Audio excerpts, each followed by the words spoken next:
Missing Person National Park. It's not a name you'll find on any map, but ask the locals and they'll tell you.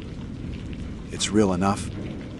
Trails vanish, campsites stand empty with fires still burning, and every season, another hiker goes in without coming back out.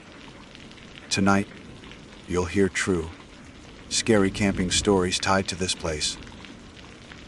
Accounts from ordinary people who set up their tents under the trees and found themselves part of something they couldn't explain. Some lived to tell it. Others left only traces behind. So zip up your tent, keep the lantern close, and listen carefully. These are the true scary camping stories from Missing Person National Park.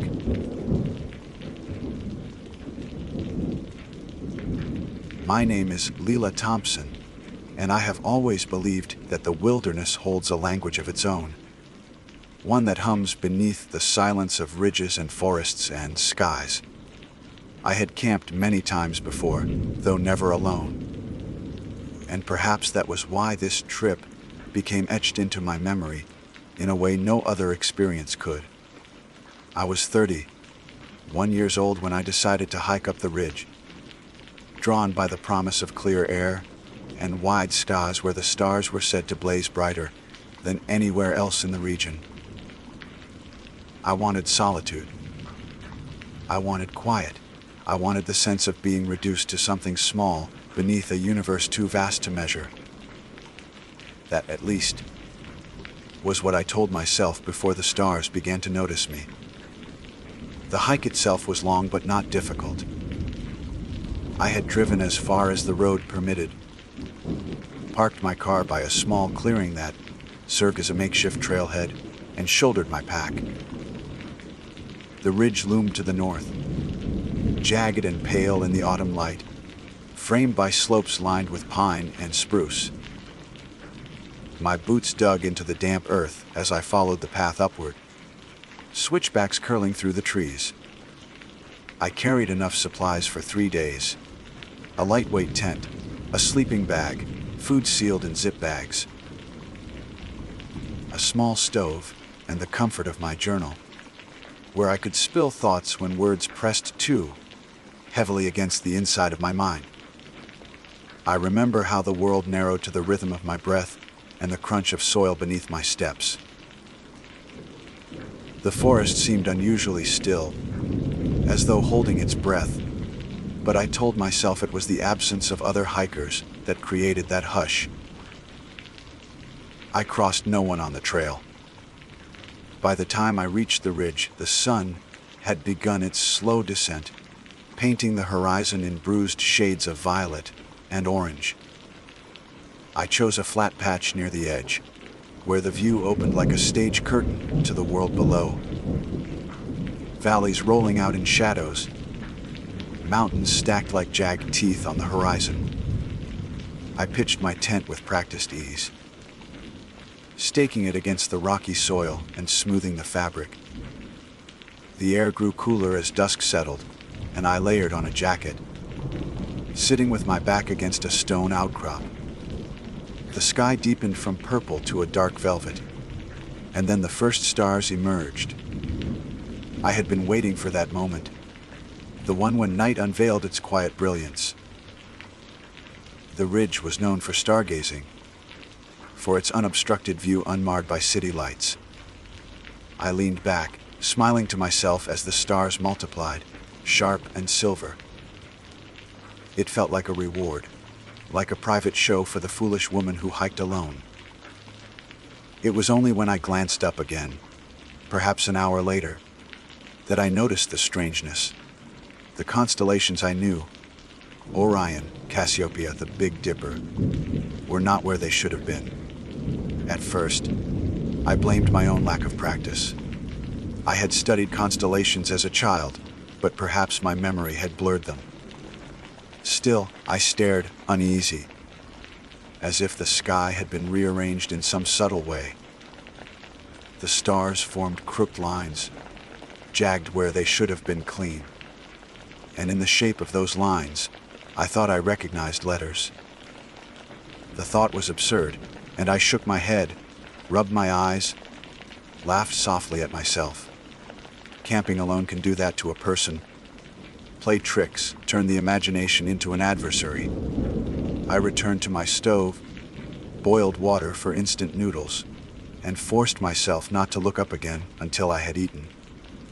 By then, the moon had risen, pale and heavy, and the stars glittered brighter.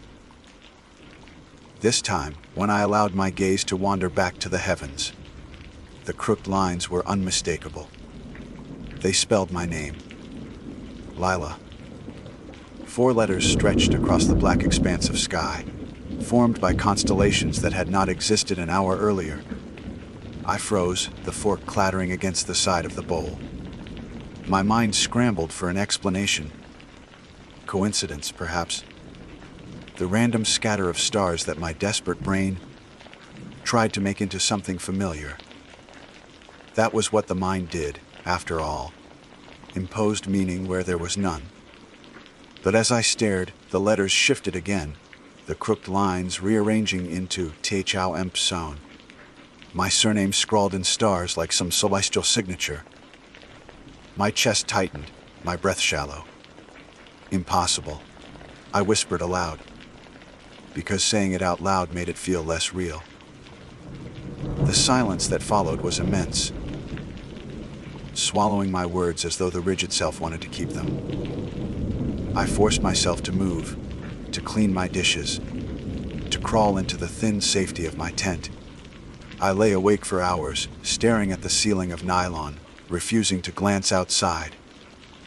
Sleep was stubborn, but exhaustion eventually claimed me, dragging me into a shallow, restless dream. When I woke at dawn, the sky was pale with the first wash of sun. The stars had faded, leaving no trace of their crooked message. My relief was immediate, though thin, fragile as ice over water. I told myself it had been fatigue, a trick of my eyes, perhaps even a dream I had failed to recognize as one. I packed away my stove, wrote a few lines in my journal about the beauty of the night sky, carefully omitting the details that unsettled me. If I didn't write it, maybe it wouldn't matter. The day stretched long and empty. I wandered the ridge, breathing the thin air, watching the hawks wheel in lazy circles above the trees. The solitude was sharp, pressing against me in ways I had not anticipated. I thought I liked being alone, but there is a difference between solitude and isolation, and the latter seeped into me like cold. I found myself glancing often at the sky, at the bright blue that held no trace of stars.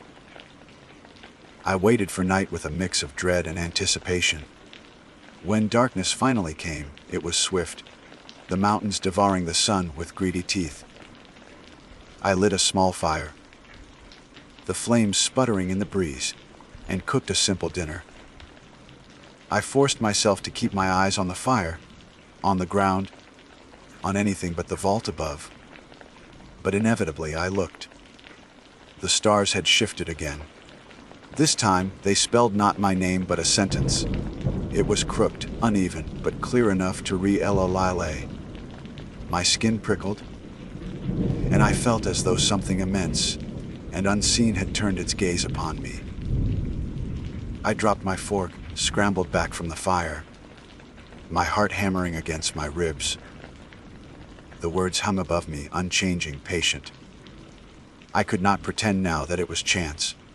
Someone, or something, was speaking in the sky.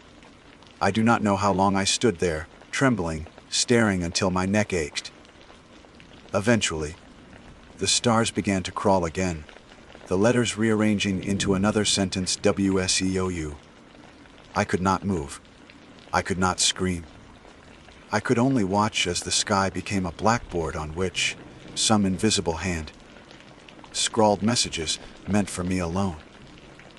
That was when the fire sputtered out, though I had fed it wood only minutes earlier.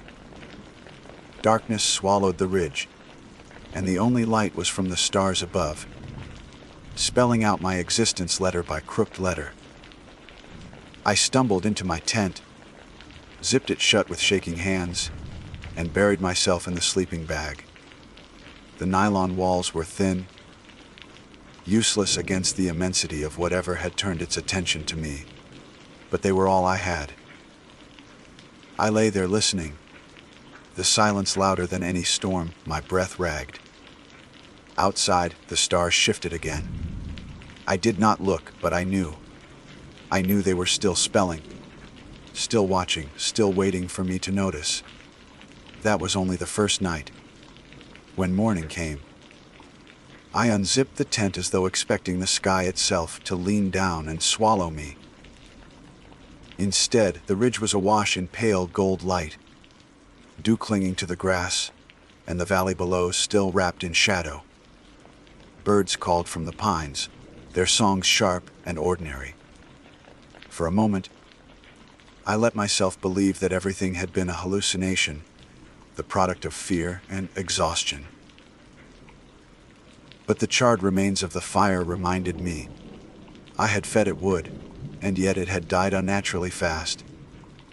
The memory of the stars, spelling out He-shall-wo and W-E-S-E-O-U, pressed against the back of my mind like a bruise I couldn't stop touching. I forced myself to move through the morning with a kind of stiff normalcy. I boiled water for coffee, ate a packet of oatmeal, and walked to the edge of the ridge. The view stretched wide and endless, layers of ridges fading into mist. It should have been beautiful, peaceful. Instead, it felt like a stage, and I was standing under a spotlight. I opened my journal, hesitated, and then wrote down exactly what I had seen. The letters, the sentences, the impossible messages. My handwriting wavered, as though even my body wanted to resist recording it. The moment the words were on the page, the wind picked up suddenly, rattling the pages as if trying to tear them from my hands. I clutched the book to my chest and zipped it back into my pack. By midday, clouds had gathered, heavy and low, though the forecast had promised clear skies. Shadows moved strangely across the ridge, not matching the rhythm of the sun. Once, while kneeling to adjust the tent stakes, I felt something brush against my shoulder. I spun around, but no one was there. Only the grass, bent as if someone had walked past me moments earlier. The rest of the day dragged like a tether. I tried reading, tried sketching the valley in my journal, tried distracting myself with small, ordinary tasks, but always my gaze was drawn back to the sky. The blue dome above looked calm, indifferent, as though it hadn't rearranged itself into words for me the night before. I told myself over and over that I would leave tomorrow. I had planned for 3 days, but what did that matter now? I could pack everything, hike down, and drive away. Simple, rational. Still, I stayed. A part of me wanted to see if it would happen again. That stubborn corner of my mind, the one that had dragged me up here in the first place, seeking solitude and wonder, refused to leave without proof. Fear and fascination braided together until I could not tell them apart. By the time the sun fell behind the jagged horizon, I was already shivering. I sat by the fire, every log I fed it turning to ash too quickly, as though time itself sped up within the circle of flame. My hands trembled as I ate, eyes darting upward despite my attempts to resist. The stars arrived slowly, first faint sparks, then a cascade. My stomach twisted as I recognized the crook pattern forming again. Letters. Words. Hell-a-G-A-N, I whispered, no, as if the refusal itself could erase the message. The stars shifted. Do-ich-while-a-v so soon. I backed away from the fire, pulse hammering, clutching the small knife. I carried more out of instinct than sense. My name appeared again, stretched across the sky like a signature lila. The crooked constellation seemed brighter than the others, as if burning closer, hungrier. "What do you want?" I whispered, and the words sounded like a confession. Almost instantly, the stars rearranged. TOATCH. My throat tightened. "What are you?" The sky shifted once more. BO. EUTN. I stumbled back until my shoulders struck the tent. The stars crawled again. Slowly this time, deliberate, each letter forming like a wound opening in the night. W like Eo your Nam. The air grew colder, unnaturally so, and I could see my breath plume in front of me, despite the fire that still smoldered at my feet. My body screamed at me to run, to leave the ridge immediately, but where could I go? Down the slope into the forest, alone, with whatever had turned the sky into its message board. The ridge felt exposed, but at least I could see. The trees below were too dense, too dark. I backed into the tent, zipped it closed, and pressed my palms over my ears. The nylon was thin, every sound bleeding through. But I wanted some boundary between myself and the impossible sky. I rocked there, whispering fragments of prayers I hadn't spoken since childhood, until exhaustion finally dragged me down. When I woke, the sun was already high. My mouth was dry, and my body ached from the curled position I'd slept in. The first thing I did was check the sky. No messages. Only clean daylight. Clouds drifting like they always had. Relief fluttered through me, fragile and fleeting. I had to leave. That much was clear now.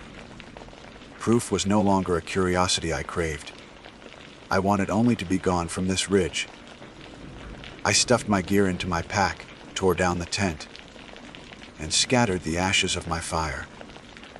By noon I was on the trail, the valley yawning below as I began the descent. But the forest was not as I remembered it. The switchbacks seemed sharper, narrower. The trees pressed closer, branches clawing at the path.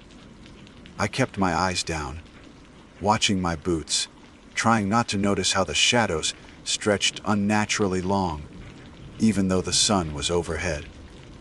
Birds had gone silent, replaced by a strange hum I could not locate, a low vibration that seemed to come from the soil itself. At one bend in the trail, I stopped short. The earth ahead was scrawled with symbols, shapes burned into the dirt, crooked lines that mirrored the constellations I had seen in the sky. My name written again, this time etched into the earth itself. Lela. Charred into the ground as though fire had kissed it. My breath caught. I stumbled backward, then forced myself forward, stepping across the letters as if refusing to acknowledge them. I walked faster, nearly jogging, heart slamming against my ribs. The trail twisted and twisted, but when I glanced ahead again, the same charred letters appeared. Lila. And again. And again. Each time. They grew larger, stretching across the path, as though the ridge itself wanted to brand me. By the time the sun dipped low again, I realized something horrifying. I was not descending. I had been walking for hours, and yet the ridge never retreated. The forest around me was endless, circling, repeating. The path looped like a snake eating its own tail. I collapsed by a tree, gasping, fighting back tears. My compass spun in my hand, the needle whirling uselessly. I opened my map. But it was wrong. The ridge was circled in thick ink I had not drawn, and my name was scrawled across the paper in my own handwriting. The letters curved like constellations. Night came again, sudden and merciless. I hadn't even managed to pitch my tent. I sat with my back against the tree, knife in hand, every muscle trembling. The stars bled through the canopy above, shifting into place, patient and merciless. Eo, E. The words blazed crooked and bright. I clamped my hands over my eyes, But even in the darkness behind my lids, I saw them letters burning against the black, scrawled in constellations only I could read. The stars shifted once more, slower this time, each letter deliberate. Yo can ev. I screamed, the sound ripped raw from my throat, echoing through the forest until it was swallowed by silence. When it died away, the stars rearranged again. Do ye likey babo h yo yusta? My hands shook so badly I dropped the knife. It fell into the dirt beside me, gleaming faintly in the starlight. Somewhere deep in the trees, something moved. A branch cracked, heavy and deliberate. Then another. My breath hitched. I pressed my back harder against the trunk, eyes darting into the shadows. The stars shifted once more. Tur and Aruin. Every nerve in my body screamed not to. But the sound came again. Steps. Closer now, circling. The night pressed tighter, colder, and though I fought it, my head turned, slowly, against my will, toward the sound. I turned my head. I had no choice. It was as though the command written in the stars had anchored itself into the sinew of my body, tugging against my will until my neck shifted, my gaze dragged into the trees. At first there was only darkness, tangled with branches and mist. My breath caught as the silence pressed so hard it hurt. Then, slowly, shapes began to separate from the shadows. Something stood between the pines. At first glance, it looked like a person. Upright, tall, limbs stretched in familiar proportions. But the longer I stared, the more wrongness revealed itself. The arms were too long, fingertips grazing the soil. The head tilted at an angle too sharp for a human neck. Its body shimmered faintly, as though lit from within by the glow of the constellations above. When it shifted, I realized with horror that its form was not solid but threaded, as if woven together from lines of starlight. Crooked lines, bent into a mockery of human shape. My breath snagged. I wanted to run, but my body had frozen, rooted against the tree. The creature tilted its head again, and in that instant the stars above rearranged. Hello. The word hung above while the thing below mirrored it. Mouth opening though no sound escaped. Its lips moved in jagged rhythm, forming the word the stars had already written. Hello. Tears blurred my vision, but I couldn't look away. The thing took a step closer, each movement accompanied by the shifting of constellations above, as if the sky were its reflection. I stumbled sideways, pressing my back against rough bark, knife trembling in my hand. What are you? My voice cracked, a whisper swallowed by the night. The stars shifted. Buerusky. The creature's mouth moved again, repeating the words silently. I wanted to scream, but the sound clawed at my throat, trapped. The stars crawled once more, slower this time. Yowu bilan tous no dubu. The figure stretched its arm toward me. The fingers weren't fingers at all, but crooked star lines extending into the dark. Threads of light that bent as if woven from constellations. They twitched like living wires, reaching. My body finally broke from paralysis. I bolted, crashing through undergrowth. Knife still clutched, branches slashing at my face and arms. The forest roared with my panic. My boots hammered against the soil, lungs burning. But no matter how far I ran, the glow of the stars above followed, always spelling, always watching. At one point, I tripped, tumbling down a slope, branches tearing my clothes. I hit the ground hard, the knife slipping from my grasp. I scrambled to my knees, dirt filling my mouth, and looked up. The stars had rearranged again. Rawan Fastar. A sob ripped from my chest. I staggered to my feet, grabbed the knife, and stumbled onward. My legs screamed, but terror gave me fuel. Trees blurred past, the night a tangle of shadows. Always, when I dared to glance up, the sky was changing, while you ors do occupy. The words crawled across the heavens like scars etched into the dark. And I realized something even worse. The forest itself was beginning to echo those letters. Branches bent into crooked shapes that mirrored the constellations, shadows splitting into jagged lines that spelled my name across the ground. The world was no longer safe. It was rewriting itself around me. At some point, I found myself at the edge of a clearing. Moonlight drenched the grass, silver and cold. I stumbled into the open space, chest heaving, and collapsed to my knees. The sky above spread wide, merciless, filled with stars that glitter the hunger I could feel on my skin. This time the words came slowly, as if savoring the message. Stier stiel. I froze, tears streaking my cheeks. The grass around me bent inward, curving into lines that traced the letters of my name. Something rustled behind me, and though I couldn't see it, I knew the star, woven creature, had followed. I clutched the knife tighter. My mind screamed that it was useless against something that wasn't flesh, wasn't of this earth, but it was the only barrier I had left. I raised it toward the sky as if to defy the stars themselves. My voice cracked with desperation. Why me? The stars twisted. Bika wos woru okid. The clearing spun around me. The knife trembled in my grip, my body breaking with exhaustion and fear. My thoughts blurred. And then, impossibly, the stars shifted again, forming something longer, slower, letters stretching into a crooked sentence. Do right US. For a moment, I didn't understand. Then my mind flashed back to the journal in my pack. The entries I had written. The letters scrawled across the map that I hadn't drawn. They weren't only speaking through the sky. They were bleeding into the things I touched, the words I wrote. They wanted me to continue, to record, to make them permanent. I dropped the knife.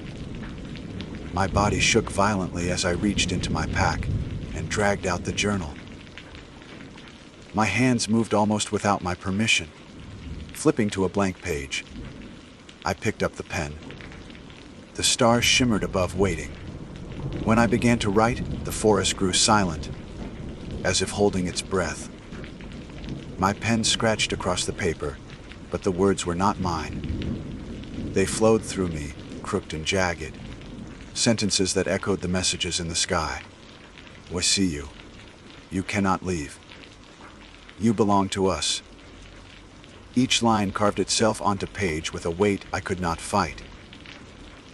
The more I wrote, the more the air around me shimmered. Shapes flickered at the edges of my vision. More of the star, woven figures, gathering, watching. Their limbs bent wrong.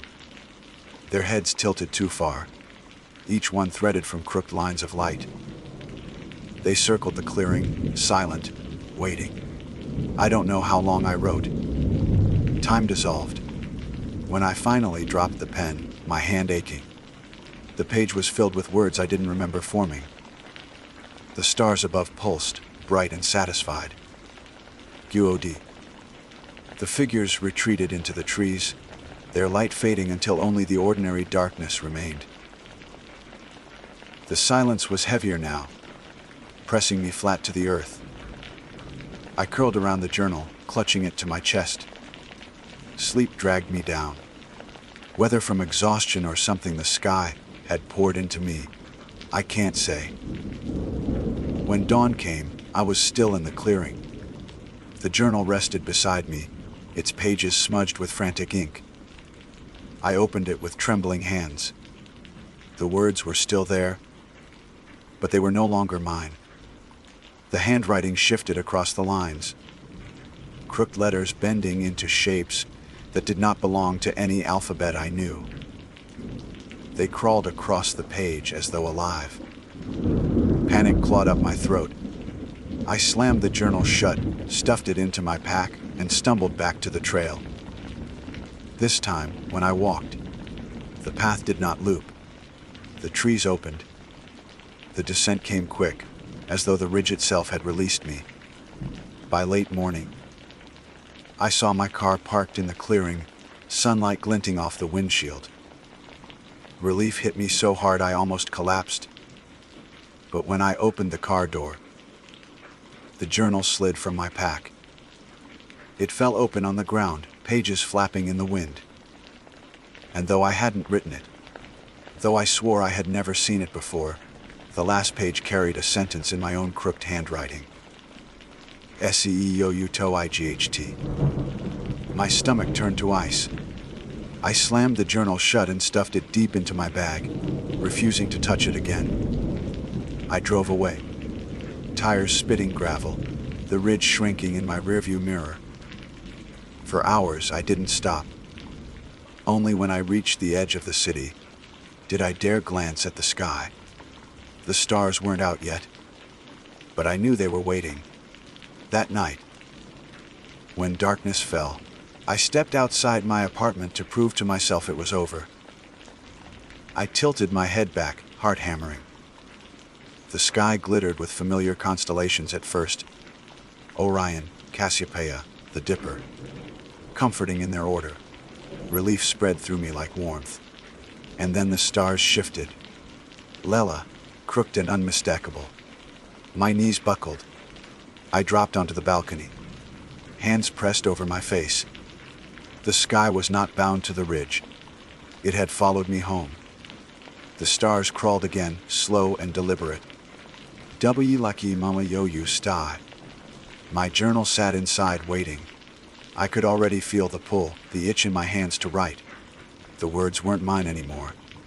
They never had been. That was the last night I slept beneath a normal sky. Since then, every evening, the constellations twist into crooked letters, spelling messages only I can see.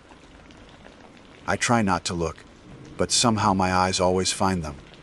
Sometimes they command. Sometimes they plead. Always they watch. I don't know how long I can resist. The journal fills itself now, even when I do not touch it. Crooked sentences crawl across the pages in the dark, messages that hum in my blood. They tell me I cannot leave, that I am theirs, and maybe they're right. Because when I close my eyes, even in daylight, I see stars shifting, forming my name, calling me back.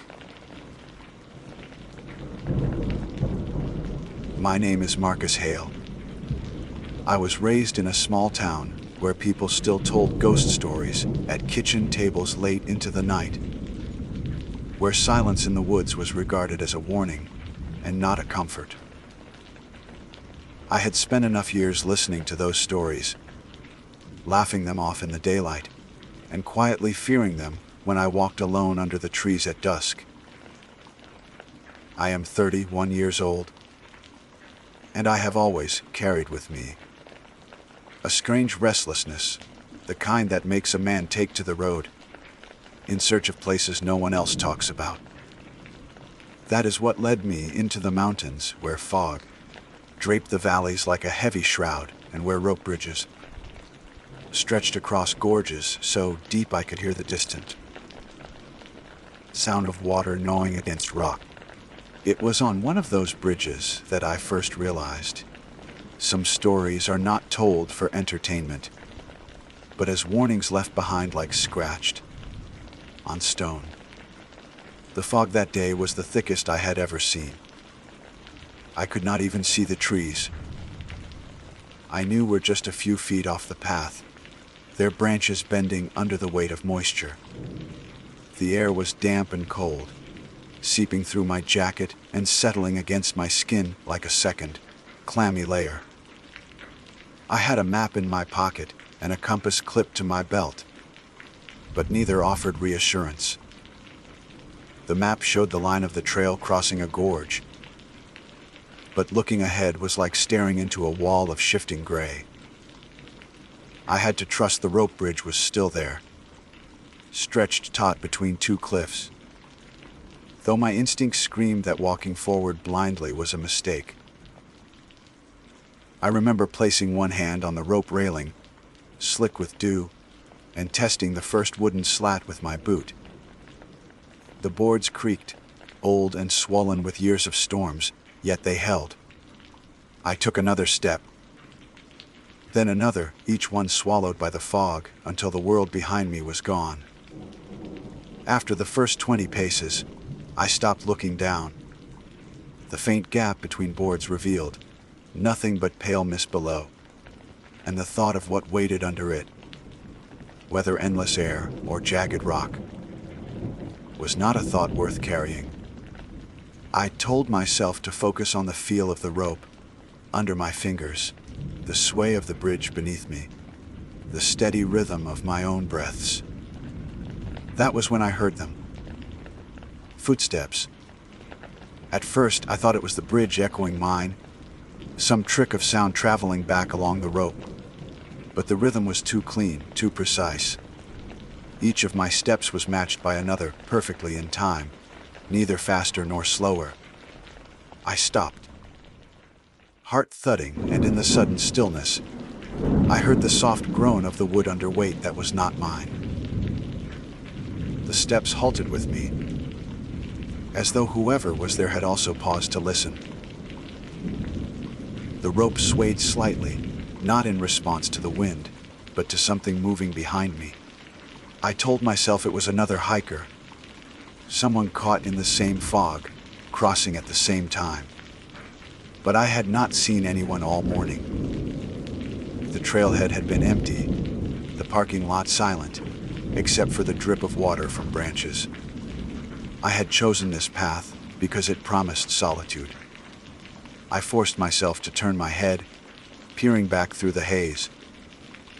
The rope stretched into gray nothingness, vanishing before they reached the other cliff. The bridge behind me was gone, swallowed whole by the fog. My eyes watered from staring, searching for a shape, a shadow, any hint of a person.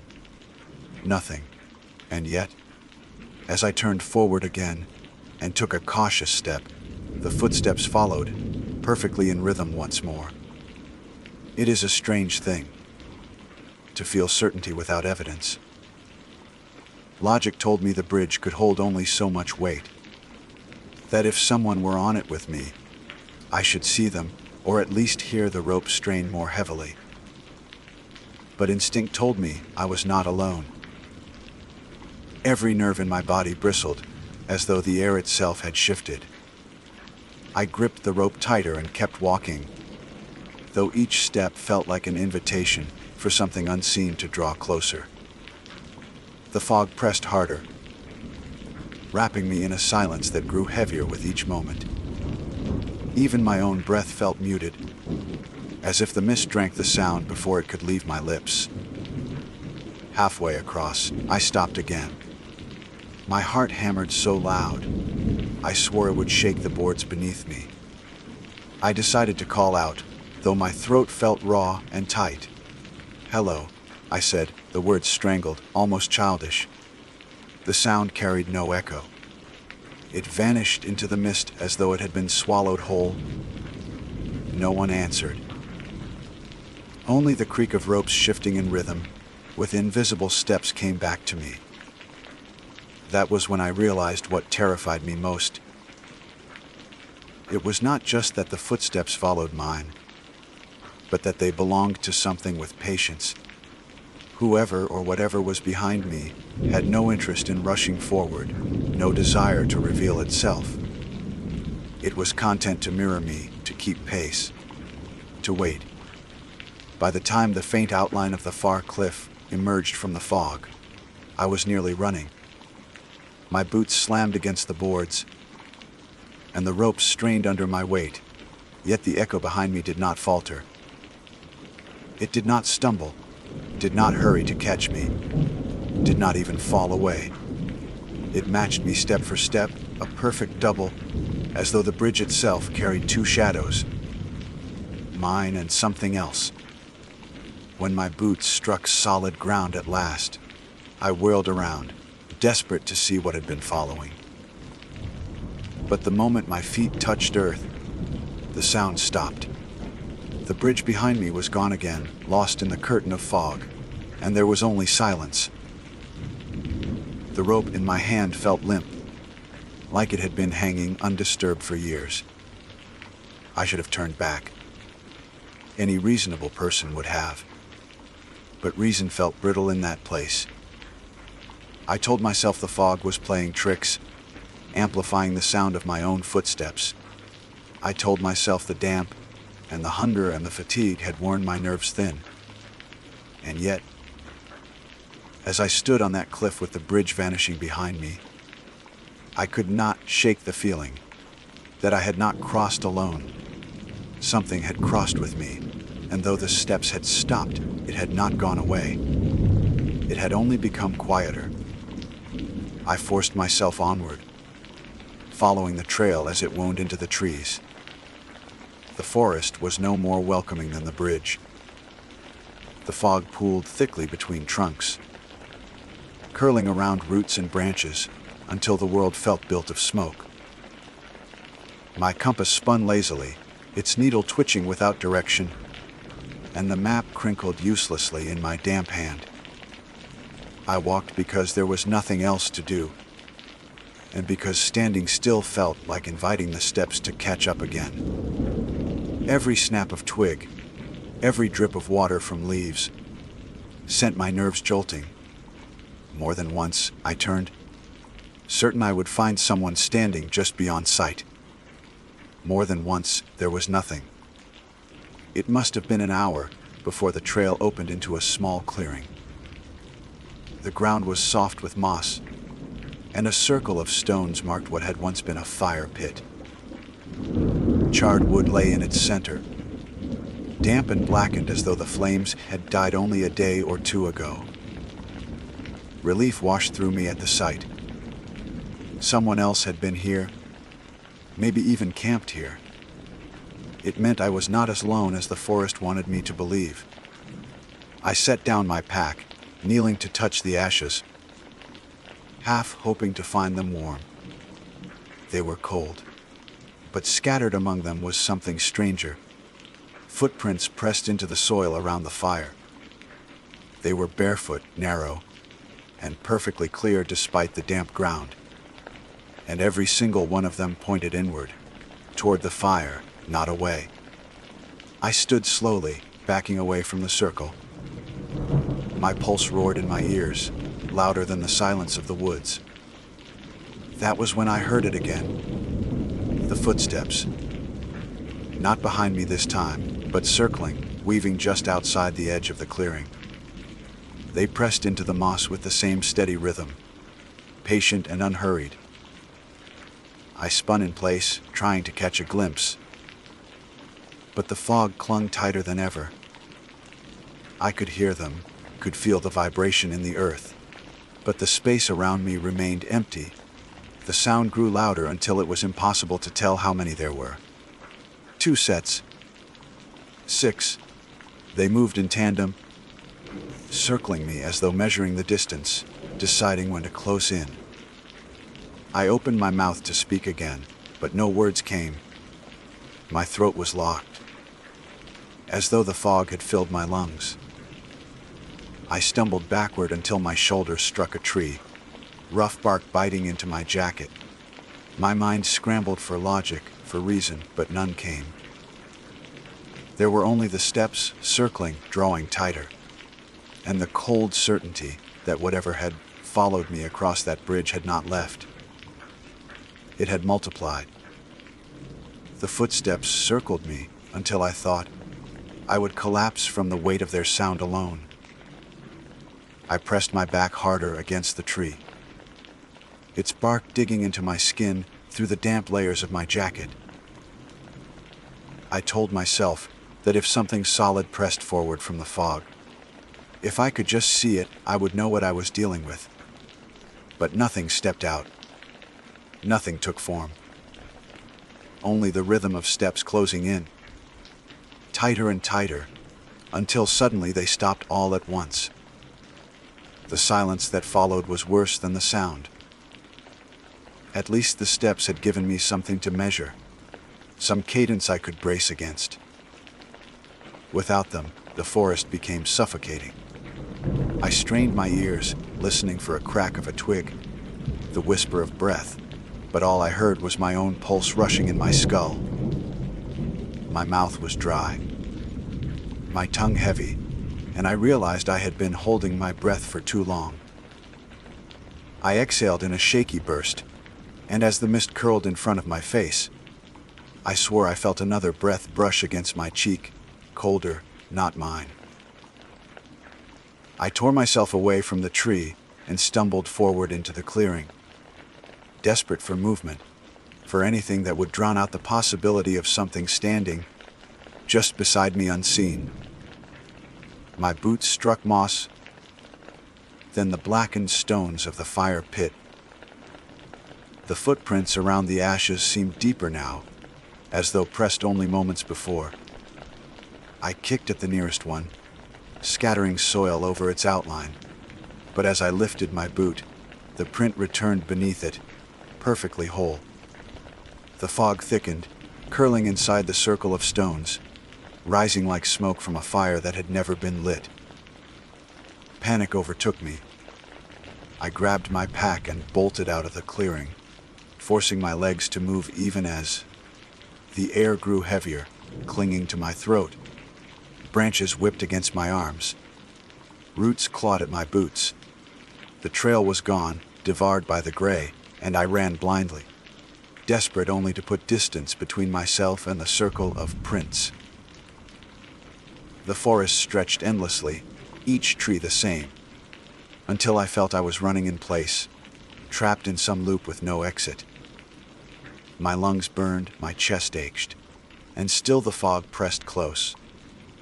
When I finally collapsed, I did not know how I had been running. My knees hit damp earth, and I fell forward onto my hands, gasping. The ground was soft here, spongy with moss, and for a moment I thought I had reached another clearing. But when I lifted my head, I saw that the trees bent in unnatural arcs above me, their branches interlacing until they formed a dome. It was like being inside a cage built of living wood. The fog seeped through the gaps, but lighter now, and in the pale dimness I could see the ground more clearly. Footprints again, circling me. They were not just around me this time, but layered. Dozens of them, pressed over and over into the moss, until the ground was nothing but the memory of feet.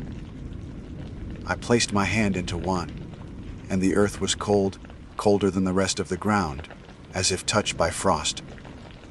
Something shifted above. I looked up, and for the first time, I saw movement. A figure hung from one of the branches, swaying gently as though caught by an invisible wind. It was pale, almost translucent, its outline shimmering like water. Its feet dangled inches above the ground, and when I squinted, I realized they were moving, pressing into the air, step after step, as though walking on nothing. Each press sent a vibration down, forming the prints in the moss. The figure's head lolled forward, its face hidden by the tilt. But I knew without knowing that it was watching me. I scrambled back, but every direction I turned, another figure emerged.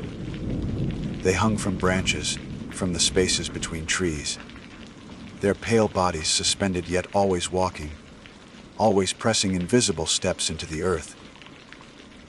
Some swayed gently, others jerked in sharp, unnatural motions, their legs snapping back into rhythm, like puppets pulled by unseen strings. I counted until I lost track. 5, 10, 15 shapes, each one locked in the same endless march that had haunted the bridge. I did not scream. My voice felt stolen, caught somewhere between my chest and throat. Instead, I turned and forced my legs to move again, slipping through the narrowest gap in the branches. The figures did not reach for me, did not chase. But as I fled, the sound of their footsteps followed, multiplied, as though the entire forest had joined in. Every tree I passed, every shadow I glimpsed, carried the echo of that rhythm, step for step, breath for breath. At last, the ground sloped downward, and the mist thinned enough for me to see a glimmer of water. I stumbled toward it, sliding down the bank, until I reached the edge of a river. The current was slow but steady, carrying fallen leaves along its surface. Relief surged through me at the sight of something solid, something real. Water was movement that belonged to the world, not to whatever haunted the forest. I knelt and splashed it against my face, the cold biting my skin. For the first time in hours, I felt tethered again. Then I saw the footprints in the mud. They lined the riverbank in neat rows, side by side, as though dozens had walked here together. Some faced forward, some backward, some sideways, but none of them trailed off. They simply began and ended, carved into the soil without a path leading to or from them. I pressed my hand against one, desperate to prove it false, and when I lifted my palm, the print had deepened, as if something heavier had just stepped there. Ripples spread across the water. I looked up in time to see shapes forming on the opposite bank, figures pale against the fog. They stood in perfect stillness, yet their reflections in the water moved, walking in place, pressing step after step into their mirrored world. I stumbled back from the river, tripping over roots, nearly falling into the mud. My mind screamed at me to keep moving, to never let myself be still long enough for them to reach me. The trail had dissolved hours ago, but I forced myself uphill, away from the water, away from the circling prints. My legs shook, my chest ached, and each breath felt like it might split me open, but fear lent me strength. I moved because I had no choice. The forest stretched on endless, and the light above dimmed as though the sun had forgotten to rise. Hours might have passed, or minutes, but eventually I came upon something that made me stop short. Another bridge. It stretched between cliffs, rope and wood sagging under years of wear. The fog clung thicker here than anywhere else, swallowing the far end entirely. My knees weakened at the sight. I had no desire to set foot on it again, no desire to feel those steps following. But behind me, the rhythm had returned. I could hear them clearly now. 100 boots striking earth in perfect unison, though none were mine. I turned just once and saw the fog pulsing, shapes moving inside it, countless figures walking toward me without faces, without eyes, their pale outlines filling the trees. The choice was no choice at all. I placed my hand on the rope and stepped onto the bridge. The wood groaned, sagging beneath me, but it held. One step, then another. My breaths came sharp, shallow, and with each one the footsteps behind me grew louder, multiplying until the air vibrated with them. They followed onto the bridge, yet the ropes did not sag more. The boards did not strain further. It was as if only I carried weight, and they were nothing but sound and shadow.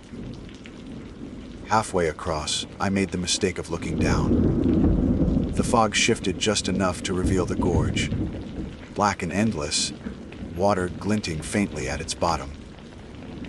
But it was not the depth that froze me. It was the sight of figures walking along the surface of the water, their pale feet pressing ripples into the current, step after step, perfectly in rhythm.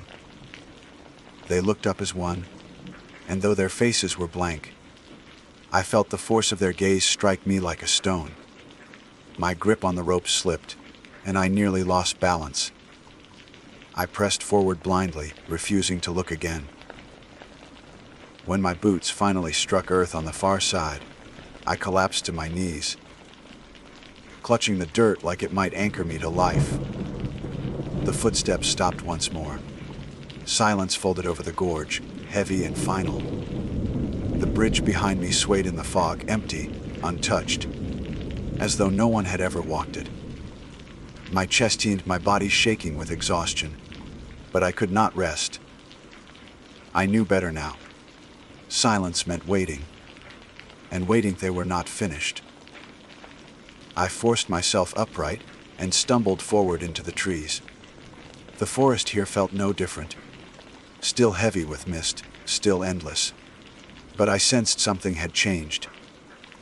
The rhythm had shifted. I could no longer hear the steps behind me. Instead, I began to hear them ahead, faint at first, then stronger, as though something unseen was walking toward me along the path I had not yet taken. The sound of the steps ahead of me froze me, where I stood. Until now, they had always mirrored me, shadowing every move from behind. But this was different. They were leading me somewhere, as though the forest itself had chosen my path. My throat tightened. Every part of me screamed to turn back, but I already knew what I would find if I did. The same fog, the same silence, and perhaps the same figures waiting just out of sight. Forward was the only direction left, even if it carried me straight into whatever waited. I moved cautiously, my boots pressing softly into the damp earth, trying not to disturb the rhythm ahead. But the steps did not falter. They were unbothered, steady, pulling me along like a tether. The fog parted in faint swells, showing me just enough of the trail to continue.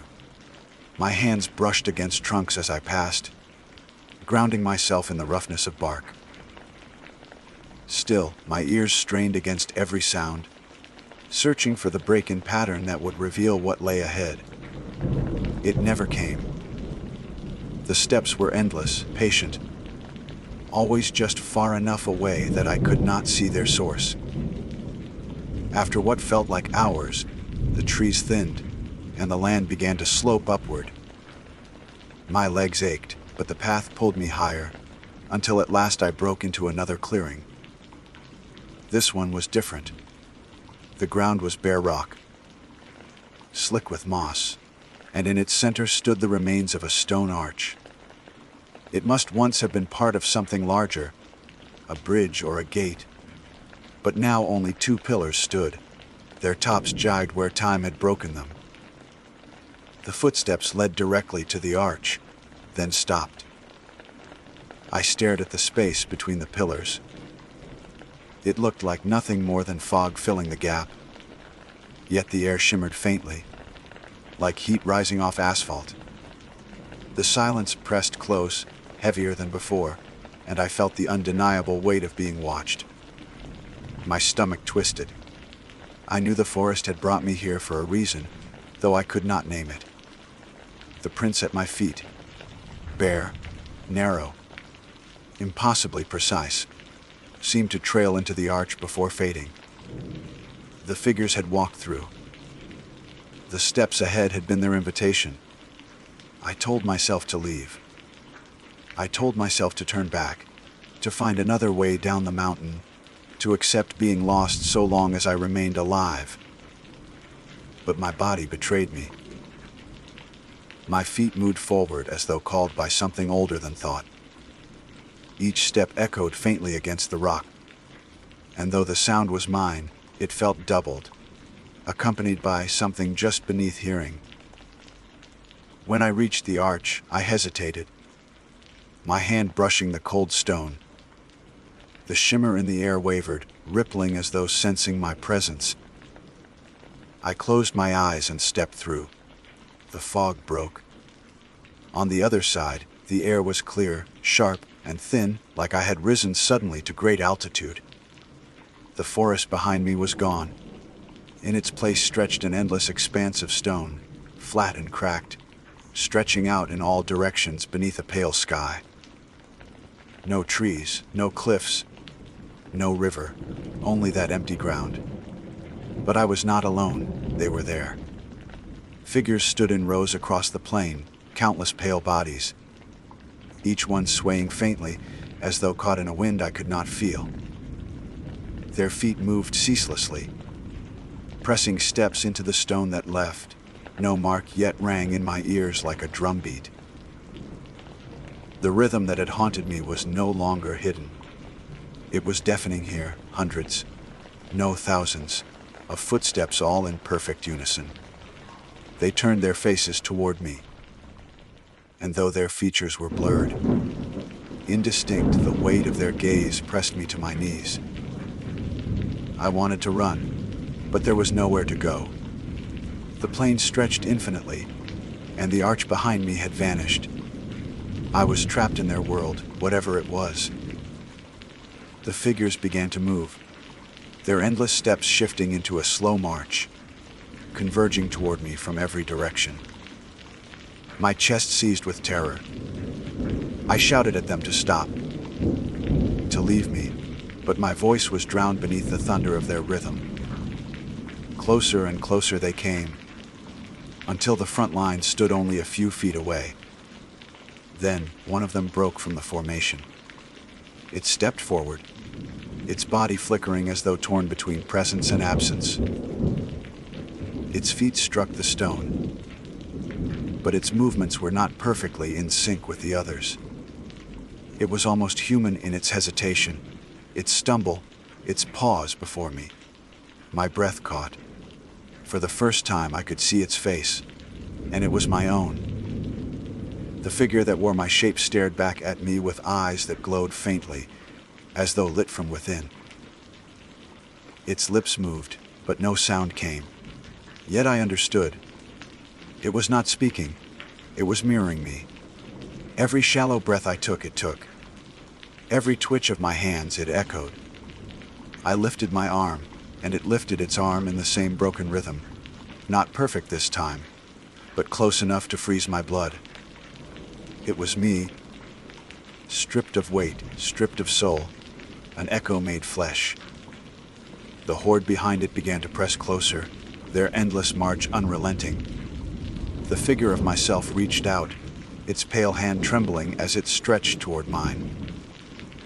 I pulled back instinctively, but the air between us shimmered. My chest ached with pressure, my heartbeat slowing to match the rhythm of their steps. I felt my body weaken, my limbs heavy, as though something was pulling me out from within. My vision blurred, the edges of the world folding inward. I realized what the forest had wanted all along. It did not want to kill me. It wanted to replace me. I staggered back, but the plain gave no ground. The other me pressed forward, its glowing eyes fixed on mine, its steps aligning with the cadence of the horde. My breaths came ragged, desperate, but even they began to falter, sensing to the rhythm. In that moment, I knew if I let it take my hand, I would vanish, just another pale figure marching in endless circles, my body lost in the fog, my soul repeating steps forever.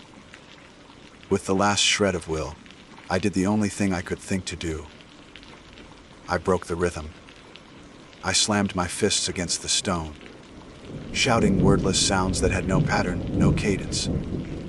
I stomped out of time, staggered sideways, threw myself into chaos. The horde faltered, their steps stuttering, the rhythm breaking for the first time. The other me froze, its hand trembling, its eyes flickering like a dying light. The plain trembled beneath us, cracks spreading through the stone as though the world itself was breaking under the disruption. I shouted louder, screamed until my throat tore, thrashing against the invisible pull. The figures screamed back, their soundless mouths open wide, their bodies jerking violently as the rhythm collapsed. The ground split open. I fell through darkness, air rushing past me, my body twisting weightless. The sound of footsteps echoed still, faint, but fading, replaced by the roar of rushing wind. I braced for impact, for pain, for an end. But when I struck ground, it was soft, damp, familiar. I opened my eyes, gasping, and found myself lying on the forest trail. The fog clung thick around me, but the plane was gone, the figures gone. Only trees stood tall above, their branches dripping with mist. My chest heaved. My hands bled from striking stone. My boots were caked with mud. I pushed myself to my knees, dizzy, disoriented, but alive. Behind me, the rope bridge swayed faintly in the mist, empty, quiet. The arch of stone was nowhere to be seen. For a long time, I did not move. I knelt there, listening, waiting for the rhythm to return. The forest was silent, save for the drip of water and the occasional rustle of wind. At last, I rose, every muscle trembling, and forced myself down the trail. I no longer cared about maps, about direction. I only wanted out, wanted distance between myself and that cursed bridge. Hours passed before the fog began to thin. My legs carried me until I stumbled onto a dirt road, rutted with tire tracks. Relief crashed over me so hard I nearly wept. I followed it until the trees broke and the roof of a ranger station came into view. Smoke curled from its chimney, and I saw the faint shape of a truck parked beside it. My body ached, my throat burned, but I dragged myself to the door and pounded on it with the last of my strength. The ranger who opened the door looked at me with wide eyes, taking in my bloodied hands, my torn jacket, my wild stare. He pulled me inside, sat me by the fire, pressed a mug of hot water into my hands. My story spilled out in broken pieces, half mad, half gasped, but he never interrupted. He only listened, his face pale in the firelight. When I finished, trembling, he nodded slowly. "You crossed the bridge in fog," he said, his voice quiet. "You heard the steps. Most don't come back when that happens." I stared at him, waiting for him to laugh, to tell me I was delirious. But he didn't. He simply looked at me with the kind of sorrow that comes from knowing too much. "You'll carry the sound forever now," he added. "It doesn't leave you. Just hope it doesn't find its way back." That night, as I lay on the ranger's cot, staring at the ceiling beams above, I listened. The fire popped softly, the wind rattled against the glass, but beneath it all, faint, almost too faint to hear, I caught it. A rhythm, footsteps, perfect in time with my own heart. My name is Phoebe Wright. I was 27 years old when I agreed to join a small camping trip with 3 of my closest friends, believing it would be a brief escape from the noise of my daily routine. I had no reason to doubt that the forest would be anything more than a place of fresh air, rustling leaves, and the innocent comfort of being away from screens and schedules. I have always enjoyed telling people that I am practical, level-headed, and far from the kind of person who frightens easily. That self-description was true for most of my life, until the night we discovered that the woods are capable of speaking in voices we should never have heard. It began like any ordinary trip. My friend Daniel was the one who had planned everything, choosing a remote campground near the edge of the state forest. He loved the outdoors and was always eager to prove he could thrive in places where modern conveniences failed. Alongside him was Harper, who never seemed to take anything seriously but could be counted on to make even the worst situations lighthearted. The last member of our group was Leah, my closest friend since high school. A woman who trusted maps more than people and who treated every trip as if it were a mission requiring perfect precision. We were an unlikely combination, but together we had shared enough years of memories to imagine that this would simply become one more. The drive into the forest was long, winding, and quiet in a way that gnawed at the edges of comfort. The deeper we traveled, the more the paved road broke apart into gravel, then into uneven dirt that rattled the car. Tall pines pressed inward from both sides, as if the forest had leaned close to watch us arrive. I sat in the passenger seat and kept telling myself that the quiet was nothing unusual. But even then I sensed that the stillness was too deliberate, as though something beyond the trees had instructed the world to hush before we entered. We reached the designated campsite in the late afternoon. The air smelled sharp with sap and soil, and the ground dipped unevenly with roots that seemed to stretch like veins across the earth. We carried our supplies with practiced ease. Tents, sleeping bags, food packed into coolers, and bundles of firewood strapped in the trunk. Setting up the camp was uneventful, though I noticed how quickly the shadows stretched over us long before the sun had fully lowered. The forest canopy filtered the light in a way that made the hours feel stolen. When we finally sat around the fire that evening, Harper's jokes seemed louder than usual, bouncing across the circle as if the trees themselves echoed his words, back with faint delay.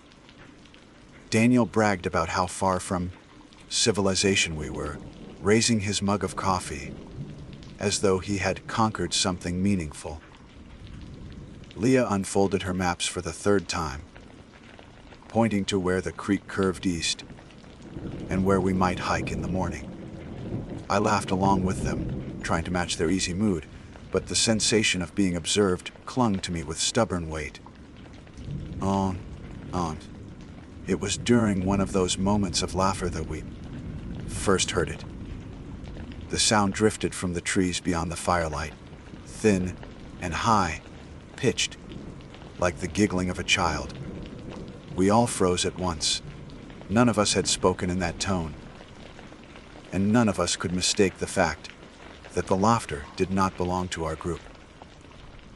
Daniel was the first to speak, his voice carrying the strained calm of someone trying too hard to sound casual.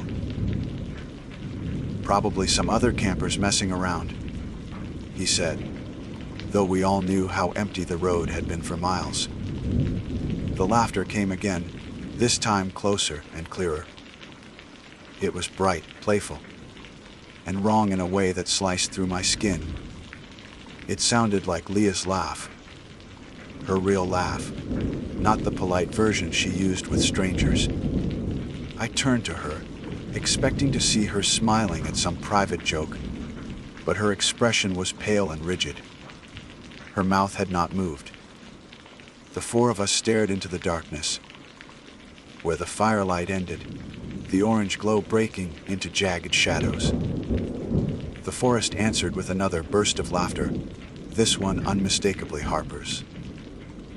It rose, cracked with the same cadence he had just used, but Harper sat silent beside me, eyes wide and lips pressed tight. Something cold threaded through me, sharper than any autumn air. We listened, every muscle tense, as the woods continued to give us back our own voices, playful and mocking, pitched in tones that were both familiar and foreign. We're being pranked, Harper muttered, but his words lacked conviction. No one wanted to admit that what we heard was more than a trick.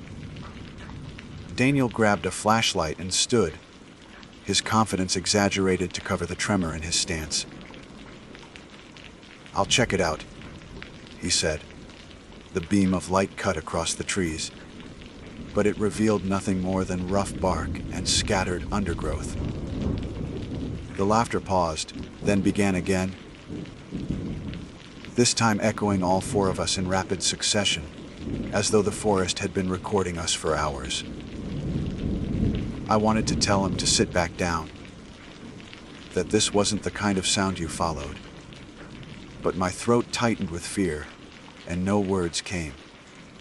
Leah clutched my sleeve hard enough to leave marks, her eyes reflecting the firelight like glass. "Don't go too far," she whispered, though Daniel was already stepping beyond the circle of warmth, the beam of his flashlight slicing through the dark like a fragile blade. The silence that followed was worse than the laughter. For several minutes, the woods held their breath, and so did we. Then, from somewhere deeper among the trees, Daniel's voice rang out, calling my name. At first I thought he was simply trying to prove it was nothing, but the way my name cracked in his tone made my stomach drop. He shouted again, this time louder, the pitch desperate and wrong. Except Daniel was still standing near the fire, frozen with us, his flashlight trembling in his grip. We fled back toward the tents almost without speaking, driven by an instinct too old and primal to ignore. Inside the nylon walls, we sat close, our breaths uneven, the thin fabric no real barrier against whatever pressed just outside. The voices continued long into the night, sometimes faint and childlike, sometimes low and cruel, but always mimicking us, repeating our laughter, our words, our names, as though the forest had swallowed our identities and was spitting them back in pieces. At some point near dawn, exhaustion stole me into a shallow sleep, filled with dreams of standing before a mirror that did not reflect me properly. In those dreams, my mouth moved, but the sound that came was Leah's laughter, then Harper's, then Daniel's, until finally it was my own voice echoing back in endless loops. I woke with a gasp to pale morning light bleeding through the tent walls, my body cold and damp with sweat. We did not speak much over breakfast. The fire from the night before was a mess of gray ash, the air still heavy with the memory of what had happened. Daniel insisted it was a trick of acoustics, that the valley carried sounds strangely. Leah did not argue, though her silence was heavier than denial. Harper tried to make light of it, saying at least we knew what we sounded like if we ever forgot, but even he could not disguise the tremor in his hands as he packed his gear. I kept watching the tree line, waiting for some sign that the voices had only been a single, terrible incident. Instead, the woods remained still, deceptively ordinary, as if daring us to believe in our own safety again. Yet deep down, I knew something had been listening, something that had chosen to reveal itself, not with footsteps, not with shapes in the dark, but with the one sound we could never mistake, our own. We stayed, though part of me wanted to lead immediately. The logic was simple. Daylight makes people bold. But logic had already betrayed us once, and as we prepared to hike toward the creek Ellie had marked on her map, I could not silence the certainty that the forest had not finished speaking. The trail toward the creek was narrow, cut by years of weather and faint boot prints that looked far older than any of us. Leah walked in front, her map folded but clenched tight in her hand, as though the paper itself was a compass she trusted more than her senses. Daniel followed her, the flashlight still strapped to his pack, though daylight made it unnecessary. Harper walked behind me, unusually quiet, his usual stream of jokes replaced by heavy breaths and the occasional scrape of his boots against stone. The forest seemed different in the morning. Brighter, yes, but not safer. It was the kind of brightness that revealed too much, showing us just how far the trees stretched, how endless their repetition could feel. when every trunk looked identical. The air smelled clean, damp from dew, yet there was something beneath it, an undertone of rot, faint but persistent, like a reminder that life in the woods always fed on death. We didn't talk much. It wasn't until we reached the creek that anyone said anything at all. The water was narrow but fast, cutting sharp silver between stones worn smooth with age. Leah crouched beside it, running her hand through the current. "Cold," she said, her voice almost casual. "We can refill bottles here." Daniel knelt beside her, dipping his canteen with a kind of forced cheer. "See, normal forest. Nothing strange." He smiled too wide, too practiced, and his reflection in the water didn't quite match the curve of his lips. I blinked, and it was gone, the surface rippling innocently as though it had never betrayed him. I chose not to drink right away. Something about the way the creek hissed against the rocks unnerved me. It sounded like whispering, like the hush of 1,000 small voices layered beneath the water's surface. When Harper finally broke his silence, it wasn't with a joke but with a blunt observation. "It's watching us," he said. Leah glanced at him sharply. "What do you mean?" "The woods. Whatever laughed last night, it knows we're still here." His eyes scanned the tree line as he spoke, daring the forest to contradict him. Nothing did. The trees stood indifferent, but the silence between them carried weight. We filled bottles quickly and started back, unwilling to linger by the creek. That was when we heard it again. The laughter. It was faint at first, high, pitched and childlike, carried on the wind. This time, however, it was not a repetition of the night before. It was fresh. It was now. We froze, and the sound came again clearer, bubbling with a joy so wrong it scraped against the bones of the forest. Then came the words, spoken in my voice. "This way." I felt my throat tighten because I had not spoken. Yet the words were mine, lifted perfectly. Even the cadence of how I might say them, if I were trying to coax someone into following me. Daniel swore under his breath. Harper backed up a step. Leah's hand gripped my wrist.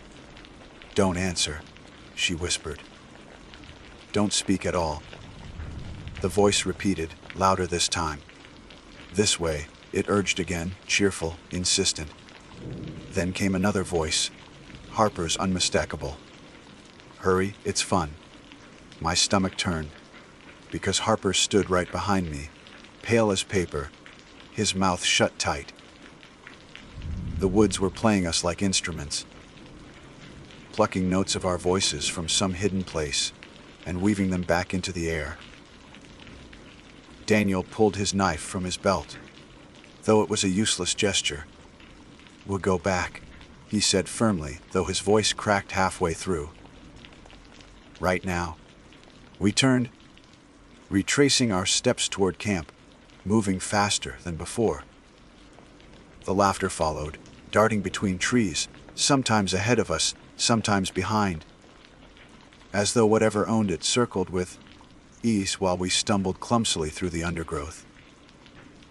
At one point, I swear I heard my own voice calling Lee's name, soft and pleading, and when she nearly turned her head toward the sound, I grabbed her arm and pulled her forward. By the time we reached camp, my lungs burned with exertion. The tents stood exactly as we had left them. The fire pit cold, our supplies undisturbed. The normalcy was jarring, like the forest wanted us to believe we had only imagined everything, but we had not imagined. I could still feel the echo of my own stolen words rattling inside my chest. We sat in silence for a long time. Harper lit a cigarette, even though he had sworn to quit months ago, and the sharp smoke curled upward like a fragile shield. Daniel paced, muttering half-formed plans that made no sense. Lee spread her map again, tracing lines with her finger as if directions could protect us. Finally, I spoke, my voice quieter than I intended. It's not just laughing, it's learning. They all looked at me, waiting. I swallowed, the weight of the truth settling heavy on my tongue. Last night it only copied what we'd already said. Today it used new words. It told us where to go. It's not just repeating, it's practicing, like it wants to get better. No one argued. They didn't need to. They had heard it too. The day dragged slowly, each hour heavy with anticipation. We stayed close to camp, too afraid to wander far. Every so often, a faint giggle or a stolen phrase drifted from the woods, but it never came close enough to see. The forest seemed to be waiting, patient, as though it had no need to rush us. When night fell, the dread deepened. We built the fire high, feeding it more wood than we should have. Desperate for light, the flames roared, casting long shadows that twitched like figures waiting at the edges. The voices began again. First laughter, then words, then whole conversations, snatches of dialogue that had never been spoken, but could have been. They sounded like us around the fire, joking, teasing, confiding. Except none of us moved our lips. Leah clutched my hand so tightly I lost feeling in my fingers. Daniel sat rigid, his knife across his knees, eyes darting at every shadow. Harper muttered curses under his breath, though his voice shook. Then, from the darkness, I heard my own voice say, "Let's go see them." It was calm, steady, so much like me it made bile rise in my throat. Harper's voice followed, dripping with excitement. "Yes, let's join them." Daniel's voice, cold and firm, "They won't fight." And finally Leah's, trembling but eager, "They want us too." The fire popped loudly, startling us. None of us had spoken, but the forest had woven an entire conversation in our voices. Worse, it sounded believable, as if it had peeled into our minds and stolen the private tones we might use if we really had meant those words. We sat paralyzed, too afraid to speak, too afraid not to. My chest ached with the need to say something, anything, to drown out the imitation of myself. But Lee shook her head fiercely, eyes wild, and mouthed one word, "No." Hours passed like that, voices circling us, mocking us, building new sentences from our tones. At times, it laughed like a child again, as if enjoying the game. At times, it whispered like a friend, coaxing us closer. At times, it grew low and guttural, dragging our voices into something inhuman. Eventually, exhaustion forced us to retreat into the tents, though none of us truly slept. I lay in my sleeping bag, every sound magnified. Every breath beside me proof that I wasn't alone. Yet even through the thin fabric walls, I could still hear it. My own voice whispered from outside, soft as a lullaby. "Phoebe, come out. Just for a minute." I pressed my hands over my ears, but I could still feel the words crawl into me, warm and intimate, like someone breathing directly against my skin. At some point, my exhaustion blurred the edges of fear into dreams again. This time, I dreamed I was standing in the woods, facing three versions of myself. One laughed in a high, childlike tone. One spoke calmly, coaxing me forward. The third simply stared, lips moving silently, as though rehearsing words it hadn't yet learned. When I woke, gray light had crept across the fabric of the tent. I turned, expecting to see Leah still curled in her sleeping bag beside me, but the space was empty. Panic struck like a blade. I scrambled out, heart pounding, only to find her crouched near the edge of camp, staring into the trees. Her map was open in her lap, but she wasn't looking at it. She was listening. I knew it before I heard it myself. The voice calling her name, her exact tone, pleading softly. "Leah," it said. "It's safe. Trust me." And for one horrifying moment, I saw her lean forward, as if ready to rise and follow. I lunged forward and grabbed Leah's arm before she could move another inch. Her body was tense, trembling, as though every part of her was torn between resisting and obeying. Her eyes were glassy, locked on the tree line where her own voice coaxed her softly from the dark. "Don't listen," I whispered, shaking her until she finally blinked and looked at me. Her lips quivered, but she didn't speak. She didn't have to. I could tell from the way she clutched my wrist that she had almost believed the forest more than me. The others scrambled out of their tents at the commotion. Daniel's face was pale, his jaw set. Harper looked half asleep but alarmed, cigarette already in hand, like he thought smoke might fend off whatever waited beyond camp. "It's trying to pull us out one at a time," Daniel said grimly. He didn't even bother pretending anymore. The confidence from before had drained away, leaving only survival instinct. "If we follow, we won't come back." The forest seemed to answer him. My voice, calm and assured, drifted from the trees. "Yes, you will." Then laughter, childlike and shrill, rippled through the branches, circling us like a predator. We knew we couldn't stay. The woods weren't just watching us. They were working on us, wearing us down. With each hour, it learned more, grew bolder. By nightfall, I wasn't sure we'd still trust ourselves to know what was real. Leah closed her map and folded it with stiff hands.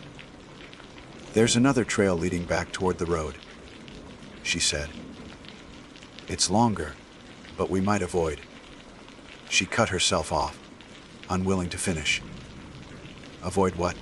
The voices, the thing using them. Naming it felt dangerous, like giving it power. We broke camp quickly, stuffing gear into packs without care for order.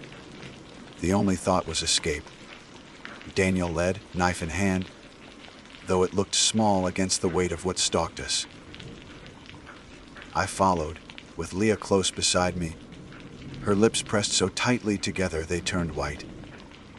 Harper trailed last, muttering curses under his breath, as if he could keep himself tethered to the real world by sheer profanity. The path was uneven, winding through dense undergrowth that snagged our clothes and scratched our skin. Every few steps, laughter echoed ahead, behind, or off to the side. Sometimes it was faint, like children hiding just out of sight. Sometimes it was booming, cruel, distorted. Once, I heard my own scream echo from somewhere far off. It was the sound of me in pain, ragged and desperate. My stomach lurched, and I nearly doubled over. But Leah's grip on my sleeve pulled me upright again. "Don't stop," she hissed. "It wants that." Daniel pressed forward with single-minded determination. His flashlight beam cut the shadows, though the sun was still up. At one point, the path split and we hesitated. From the left trail, Harper's voice called, "This way, faster." We froze. Harper stood with us, wide-eyed. That wasn't me. From the right trail, Leah's voice urged, "No, here. Trust me." The forest had set its trap. Daniel swore and chose the middle ground, forcing his way straight through the brush between the trails. Branches whipped our faces, thorns tore at our arms, but none of us protested. Better to bleed from scratches than from trust. As we stumbled onward, the voices grew louder, overlapping, a chorus of ourselves. They spoke in fragments. "I'm scared. Keep going. Wait for me. It's fun. Each phrase was one of ours, stolen, rearranged, made into something grotesque. Hours passed. The sun bled lower through the trees, turning gold into red. My legs ached, my throat burned, but stopping felt impossible. The laughter never fully ceased. It only shifted, sometimes ahead, sometimes behind, sometimes inside my own head. When the path finally opened into a clearing, we collapsed more than stopped. The grass was tall, swaying gently. In the center stood a ring of stones, blackened as though once used for fire. We hadn't seen it on Leah's map. That unsettled her more than anything else. "This place isn't marked," she said, scanning the paper as though searching for proof of its existence. "It shouldn't be here." Harper spat into the grass. "Yeah, no kidding." The voices fell silent. The sudden absence was worse than the noise. My ears rang with the emptiness, as if I had grown used to being mocked and could no longer bear the quiet. We sat in the clearing, breathing hard, uncertain. Daniel suggested lighting a fire, but Lee refused. "No fire," she whispered. "That's what it wants. That's how it finds us." The sky darkened overhead. Stars pricked through, cold and sharp. I tilted my head back, and my stomach dropped. The constellations didn't look right.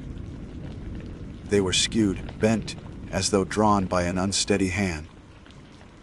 One cluster of stars stretched into a crooked curve that looked disturbingly like a mouth.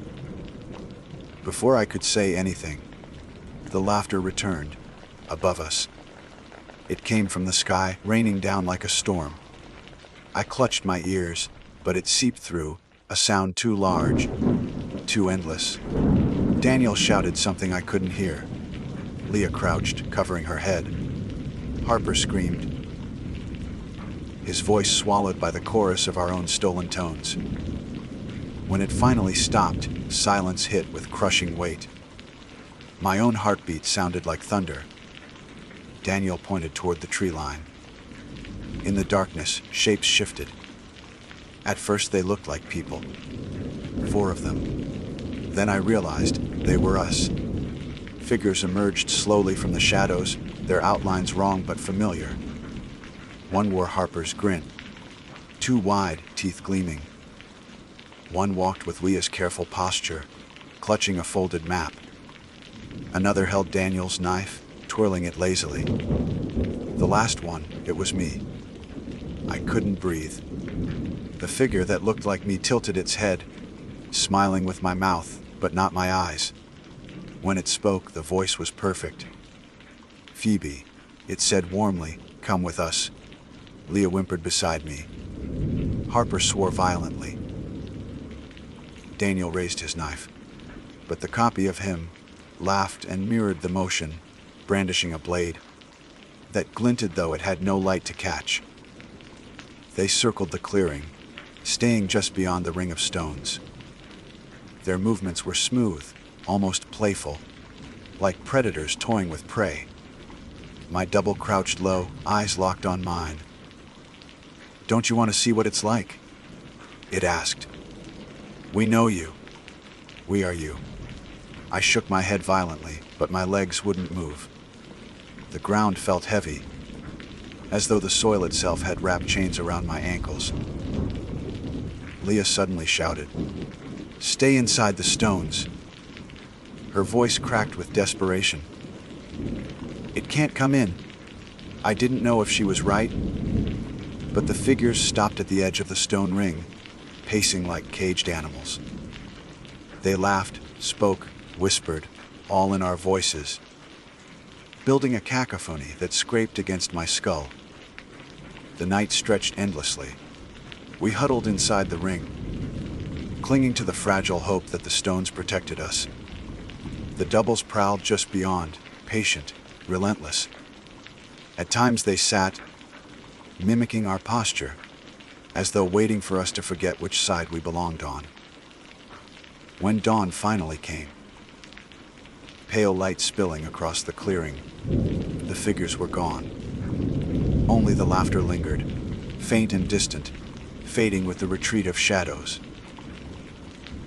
We left the clearing without a word, following the path until it finally spat us out onto the dirt road where Daniel's car waited. Relief crashed over me so hard I nearly sobbed. We piled in, slamming doors, refusing to look back at the forest. The drive out was silent. No one spoke, not even Harper. The trees thinned, the road straightened, and still, I didn't breathe easily until we hit pavement again. Only then did Daniel glance at us in the rearview mirror. His expression was hollow, empty. "We're never speaking of this," he said. Leah nodded weakly. Harper lit another cigarette, his hands shaking. I stared out the window, the forest shrinking behind us, but I knew we hadn't escaped. Not really. That night, back in my apartment, I sat in bed, trying to believe in safety. But when I turned off the light, the darkness filled with sound. My own laughter, high and childlike, bubbled up from the corners of the room. My name is Jonah Wells, and I have always believed in the logic of maps. Lines, contours, symbols, and numbers held in order that made sense of the wilderness, turning chaos into something navigable. As a boy, I loved tracing my finger along rivers printed in pale blue ink, imagining the sound of rushing water hidden in those thin lines. I admired the clean geometry of contour marks, stacked like ribs across a mountainside, promising slopes and valleys even before I saw them. Maps meant certainty, and I trusted them like others trust prayers. That is why, when I set out alone into the backcountry last September, I thought my compass and map would guard me from the woods' unpredictability. I was wrong. The woods have no loyalty to logic, and I learned too late that sometimes the map is already waiting for you. The trip began with a kind of optimism only solitude can bring. I parked my truck at a gravel turnout before sunrise, the mist still clinging to the treetops like smoke, and shouldered a pack heavier than it should have been. The air was sharp with the smell of wet pine needles and earth. The trailhead sign was faded, letters carved decades ago. But it was enough to remind me I was entering territory that demanded attention and respect. My plan was simple: hike along the ridge, set camp by the creek on the first night, and then cut deeper into the forest where trails gave way to game paths. It was the sort of plan I relished, structured on paper yet free in practice. The first day went as smoothly as I could have wished. I walked beneath towering maples, whose leaves had just begun to tinge yellow, their branches whispering with the restless wind. Deer tracks dotted the mud, and once I startled a pheasant that burst upward in a storm of wings. By late afternoon, I found the creek exactly where the map promised it would be. I pitched my tent beside the rushing water, its sound steady enough to soothe the edges of loneliness. I cooked a simple meal on my small stove, wrote a line or two in my weather-worn journal, and crawled into my sleeping bag with the strange satisfaction of knowing I was exactly where I intended to be. That night, the compass began its betrayal. I pulled it from my pocket when the darkness deepened, more out of habit than necessity. Its red needle spun lazily, turning circles across the face like a toy top. I tapped it once, then again, assuming some quirk of magnetism from the rocks beneath me. But the needle did not settle. It turned endlessly, quickening as if mocking my expectation of stability. I shook the compass hard, but it only whirled faster, and in the glow of my headlamp the arrow looked like a frantic heartbeat. Unease pressed into me, but I closed the case and told myself it was nothing more than faulty equipment. Every woodsman has dealt with bad tools. I could rely on my map instead. The second day I continued, though I admit I started off with a subtle wariness. The path was narrower, barely more than a suggestion between trees, but my map assured me I was on course. Around midday, I stopped to rest on a moss-covered boulder and unrolled the paper from its waterproof sleeve. That was when my blood chilled. The trail I had walked since dawn was already drawn on the page. Not only the general route, but the very curves of my detours, the rock where I had stopped, even a small X beside it, as though I had marked the exact spot. And next to the X, in the margin, words appeared in a handwriting I recognized instantly my own. The ink was dark, as if freshly written, though my pen had never touched the paper. The note said only, "Don't stay too long." I stared until the lines blurred. My hands trembled as I touched the letters, half expecting them to smear beneath my fingers. But they remained sharp and dry. I rifled through my pack, pulling out my journal and flipping to the last page I had written the night before. The handwriting matched perfectly. My heart thumped with a mix of disbelief and fear. How could my map be annotated with notes I had never written? I told myself maybe I had marked it absent-mindedly, though I knew that was impossible. Still, denial is a powerful bomb. I folded the map quickly, returned it to its sleeve, and forced myself onward. The woods grew heavier as I pushed deeper.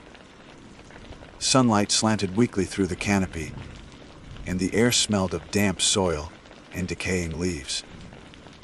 I felt eyes on me, though I saw no movement. Once, when I stopped to drink from my bottle, I thought I heard footsteps behind me, matching mine. When I spun around, the path was empty, only shadows swaying with the wind.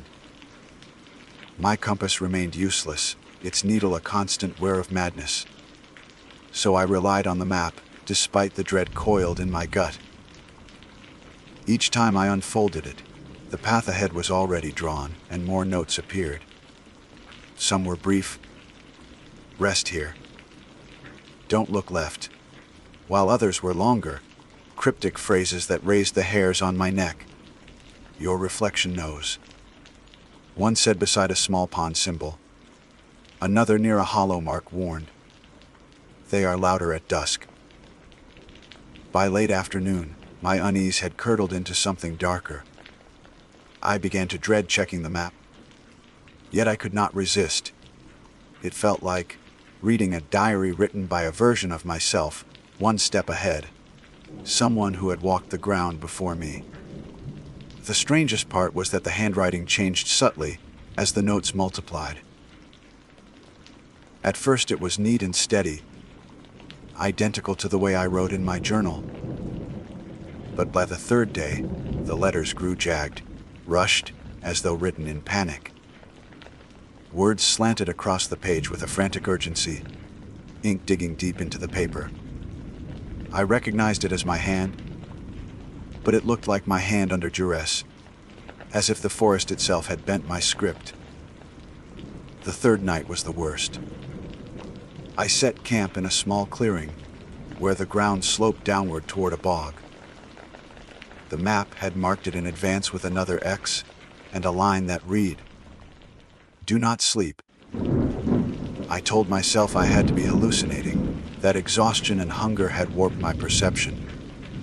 But when the sun dipped, and the forest filled with its chorus of nocturnal sounds, the air turned oppressively still. Crickets hushed, owls did not call, and even the wind seemed to hold its breath. My tent, small and fragile, felt like a coffin.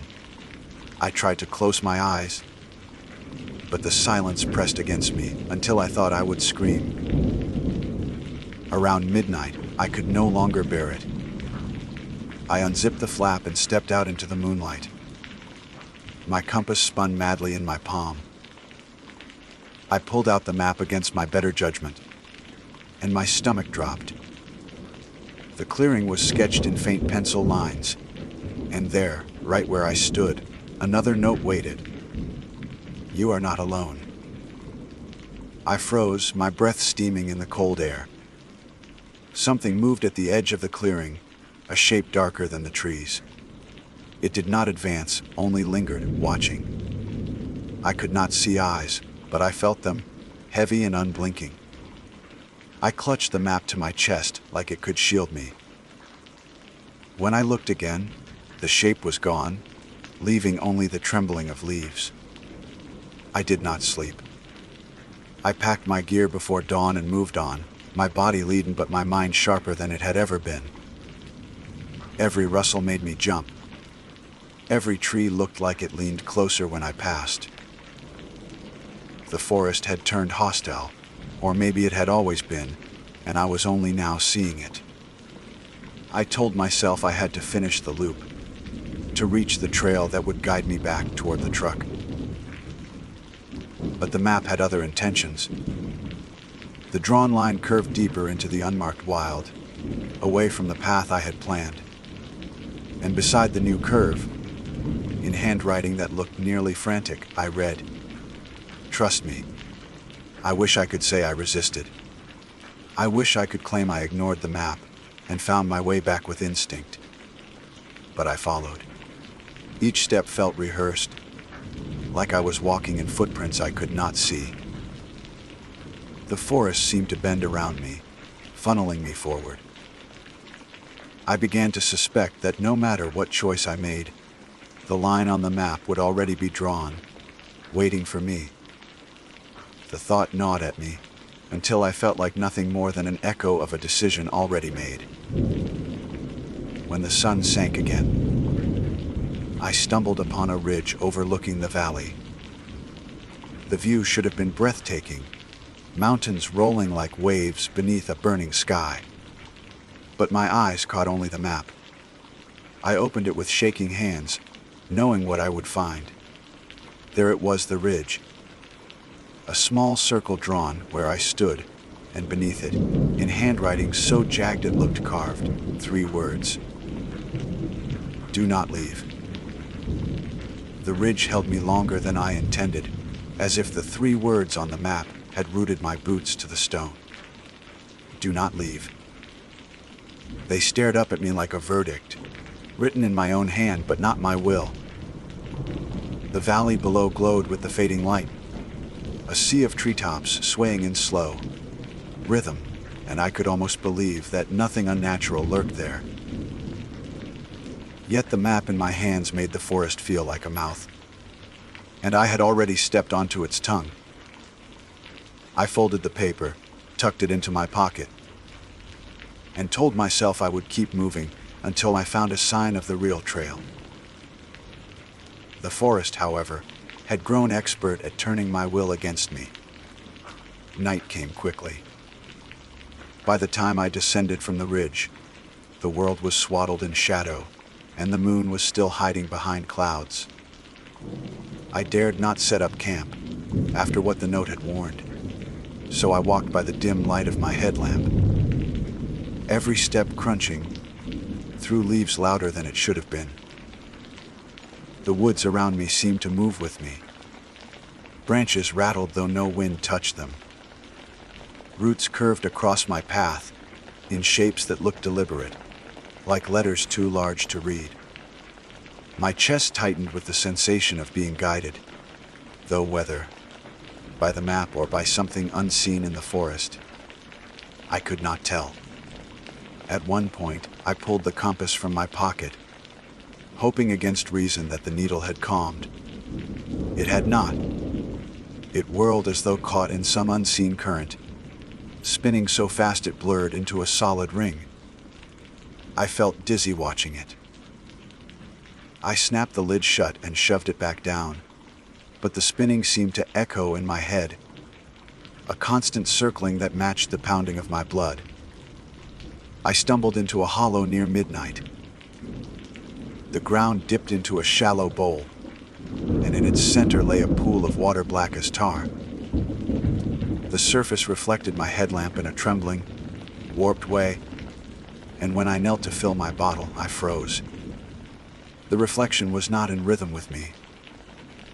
My hand hovered over the water, yet the figure in the pool reached first, fingers grazing the surface before I moved. Its head tilted at a sharper angle than mine, its mouth curving into something too wide. I jerked back, nearly spilling into the water, my breath choking in my throat. My hands shook as I yanked the map free, needing to see if it had expected this. Sure enough, next to the hollow symbol, a line of handwriting stretched. "Your reflection knows." I staggered away, refusing to look back at the pool, though I could feel that other version of me still watching. My body trembled with exhaustion, but terror burned through fatigue like fire. I forced myself onward until I found higher ground, a slope littered with granite outcrops. There I finally collapsed, back against the cold stone. Too spent to build a shelter, I told myself I would only rest my eyes for a moment. The forest had other plans. Dreams swallowed me almost instantly, vivid and heavy. I walked along a path of paper laid over the forest floor, maps spread endlessly, one overlapping another. Each step left prints that inked themselves into new lines and notes. I could hear scratching, the sound of a pen racing over paper just out of sight, and the air smelled of iron and old books. When I lifted one sheet, the lines beneath bled with fresh black strokes, handwriting carving itself as though an invisible hand wrote at speed. The words repeated, "Keep walking, keep walking, keep walking." I woke with a start, the echo of the scratching still in my ears, and for a long moment I could not tell if I was awake at all. The dawn brought no relief. The forest looked sickly in the gray light. Branches twisted like ribs, leaves brittle as paper. My throat ached with thirst, but I dared not return to the hollow. I chewed dry rations and forced myself to stand. The map's line wound forward, curling into a path I had not walked yet, but felt already under my feet. A new note had appeared during the night, written in the same jagged hand. "Hurry, they follow." My stomach knotted. I had heard no footsteps, seen no silhouettes behind me, but the words stirred something primal. I began moving faster than I should have, stumbling over roots, scraping my hands on bark when I fell. Every time I stopped to breathe, I felt the woods lean closer, listening. By midday, I reached a stand of dead trees. Their bark had sloughed away, leaving pale trunks rising like bones. No birds called here, no insects hummed. The silence pressed into my ears until I thought I could hear the blood rushing in my veins.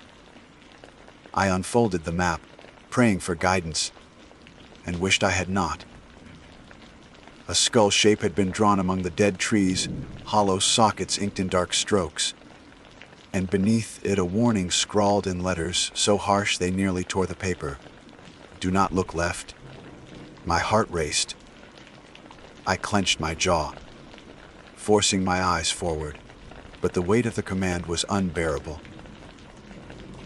Every instinct screamed at me to glance, to confirm what the map feared. My neck trembled with the effort. At last my will broke, and I flicked my gaze left. A figure stood between the dead trunks, tall and pale, with limbs too long for its body. Its face was not a face but a shifting smear, as if erased from the page of existence. It did not move, yet my skin crawled as if it were already upon me. I snapped my eyes forward again, and staggered into a run, my breath tearing out of me in ragged gasps. Behind me, branches creaked though no wind blew, and the silence grew heavier, thicker, like a cloth pressed over my mouth. I dared not look back. My legs burned until I thought they would give, but fear drove me like a lash. When I finally collapsed against a tree, chest heaving, I forced my eyes to the map again. The line bent downward into a ravine, where blue ink showed a river. Beside it, a calmer hand, still mine but more careful, had written, "Cross here." For once, the words did not feel like a warning but an instruction, and though every part of me wanted to resist, I obeyed. I slid down the slope, rocks cutting my palms, until the sound of water grew loud in my ears. The river roared between high banks, frothing white against jagged stone. It was no shallow ford. Crossing would mean a battle against the current, but something in me believed that is why it had been chosen. I stripped off my outer layer, tied my boots to my pack, and stepped into the torrent. The water was ice, clamping around my legs with crushing force. My breath stuttered, but I pushed forward, every muscle screaming. Midway across, the current nearly took me, dragging me downriver, but my hand found a slick boulder and clung. For a moment, I thought I would be swept under, but sheer desperation hauled me forward until my knees struck the far bank. I crawled onto the mud, gasping, my body shaking with cold and terror.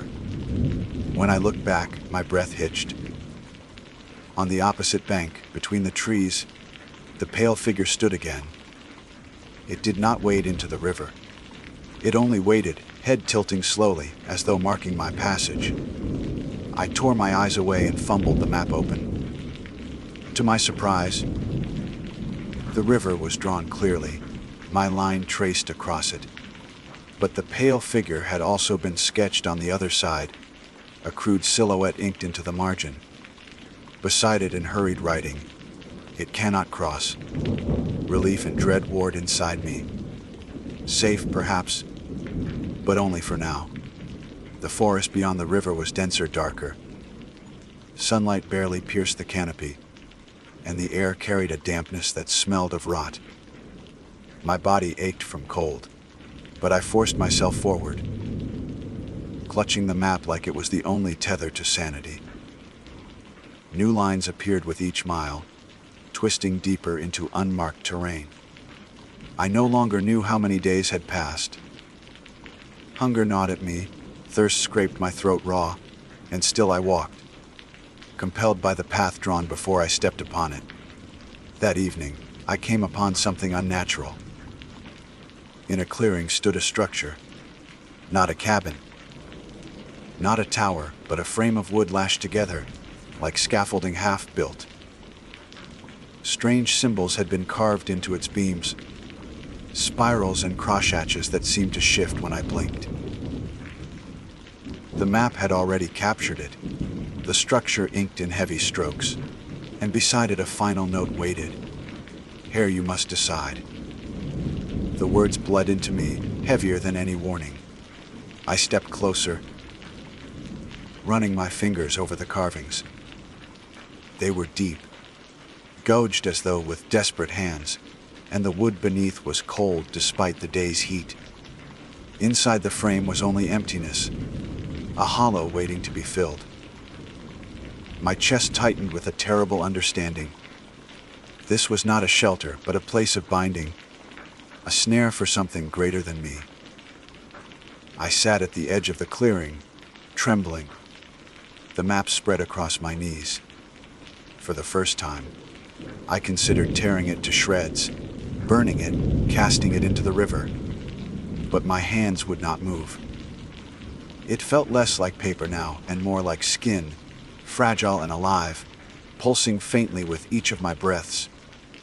The path curved into the structure, ending at its center. The line stopped there, waiting. No words followed. For the first time, the map offered silence. That silence was worse than any warning. The silence from the map spread outward until it seemed to choke the forest itself.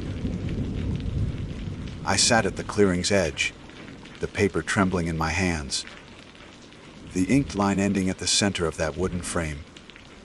No more words, no warnings, no instructions. Just an unfinished sentence waiting for me to supply the final mark. My heart pounded like it wanted to escape my chest. The idea that I had been guided here, step by step, not by chance but by something older and hungrier, settled into me like cold stone. I told myself I could still turn back. I could retrace the river, find another way, escape the line's pull. But when I glanced at the map again, my throat closed. The route behind me had been erased. Where once my path had snaked back toward the ridge, there was now only blank parchment. Empty forest. Every step I had taken was gone, leaving me stranded at the map's abrupt terminus. I crumpled forward, clutching my hair, the realization crashing through me. There was no going back. The only direction left was forward, into the hollow of that skeletal frame. The structure loomed taller the closer I stepped, beams lashed together at unnatural angles. They creaked though no wind stirred, like ribs flexing in breath. The symbols carved into the wood read subtly, patterns slipping out of recognition the longer I stared. I reached a trembling hand to touch one spiral, and the instant my skin brushed the groove, a sound split the air. Not a voice, not quite, but the scratch of pen on paper, magnified 100-fold, filling the clearing with its frantic rhythm. I staggered back, clutching my ears, but the sound did not fade. It came from everywhere: air, trees, ground, and worst of all, from the folded map still clutched in my other hand.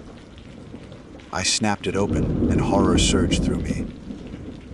The line, once ending in the center of the frame, had begun to extend itself, curling into new shapes even as I watched.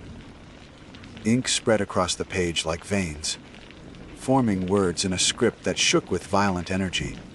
They were mine, my handwriting unmistakable, though I had never written them. Stand inside. Complete it. My stomach heaved.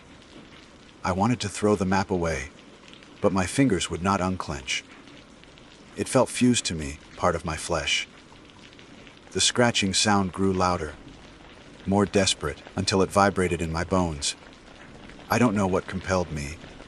Fear, exhaustion, or some threat of inevitability. But my legs carried me into the center of the frame. The moment my boots crossed the threshold, the forest changed. The trees bent inward, their trunks groaning like old hinges. Shadows deepened unnaturally, thickening until they swallowed the clearing's edges. The air pressed heavy on my skin, and the symbols carved into the beams flared faintly, glowing like embers. I wanted to scream, but my voice stuck in my throat. The scratching ceased. For the first time in days, there was true silence, so absolute it felt like the world itself was holding breath. Then came a new sound: footsteps. Slow, deliberate, circling just beyond the frame. I turned, but the shadows outside were too dense to pierce. My compass whirled in my pocket, rattling against its case. I pulled the map up in desperation, and new words inked themselves even as I watched. It is you. My vision swam. I staggered back against the beams, the wood cold and damp under my palms. The footsteps stopped, and for a heartbeat, there was nothing. Then a figure stepped through the shadow. It was me, or rather, it wore me. My face, my clothes, my stance, as if mirrored perfectly. But its eyes were black pits, ink dripping from the sockets like tears. Its lips curled into a grin wider than mine had ever stretched.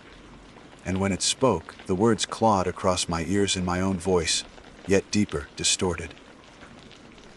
You've drawn well. My knees buckled. The figure stepped closer, every movement wrong, joints bending too smoothly, like a marionette tugged by strings. It circled me, eyes leaving streaks of darkness in the air, and I could not tell if I was prey or reflection. The map writhed in my hand. New lines scrawled across it in frenzy, forming concentric circles around the center of the frame. At their heart, two words carved themselves in jagged strokes. Choose now. My doppelganger tilted its head, waiting. I understood dimly that the structure was meant for this. A binding, a merging, or perhaps a replacement. The map had not been guiding me to escape, but to this confrontation, this decision. My stomach turned to ice as realization sank in. Only one of us could leave. The figure lunged.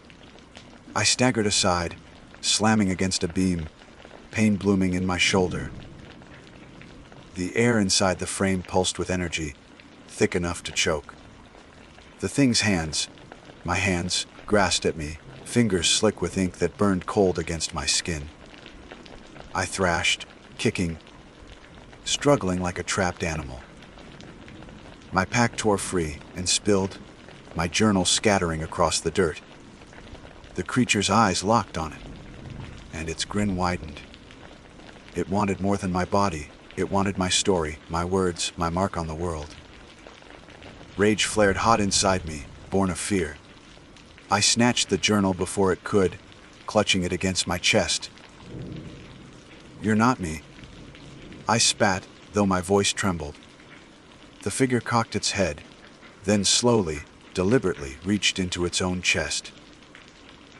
Its fingers sank into its ribs as if the flesh were paper, and when they withdrew, they held a folded map, identical to mine, stained with black ink. It unfurled it slowly, and I saw my path traced there too, every step mirrored. Only its line did not stop at the frame. It continued beyond, into blank space filled with spiraling marks. My breath hitched. This was not just a reflection. It was a replacement one step ahead, one story deeper. The map in my hand burned. I looked down, and new words scrawled themselves across the margin. Destroy it. I knew instantly what it meant. Not my journal, not the frame, but the map itself. The thing that had guided me here, ensnared me, bound me to this nightmare. My hands shook as I tried to tear it, but the parchment resisted like leather, flexing but refusing to rip. Ink oozed from its creases, staining my skin. The figure lunged again, shrieking in my voice, and we crashed together. I slammed the map against its chest, ink soaking into the thing's skin. It screamed, the sound like tearing paper, and the beams of the frame shook violently. The symbols carved into the wood flared brighter, searing light stabbing through the clearing. The map writhed like a living thing, curling, cracking, splitting down the middle with a sound like thunder. The figure convulsed, its form shuddering between mine and something faceless, featureless, a blank page of flesh. Its scream choked off, replaced by silence. And then it collapsed, melting into a puddle of black ink that hissed against the dirt. The map in my hands dissolved with it, fragments flaking away like ash until nothing remained but stains on my palms. When the light faded, the forest was still. The beams of the frame stood blackened, their carvings charred into illegibility. I stumbled out, legs barely holding me, my chest aching with every breath. The clearing smelled of smoke and iron. My journal lay in the dirt where I had dropped it, miraculously untouched.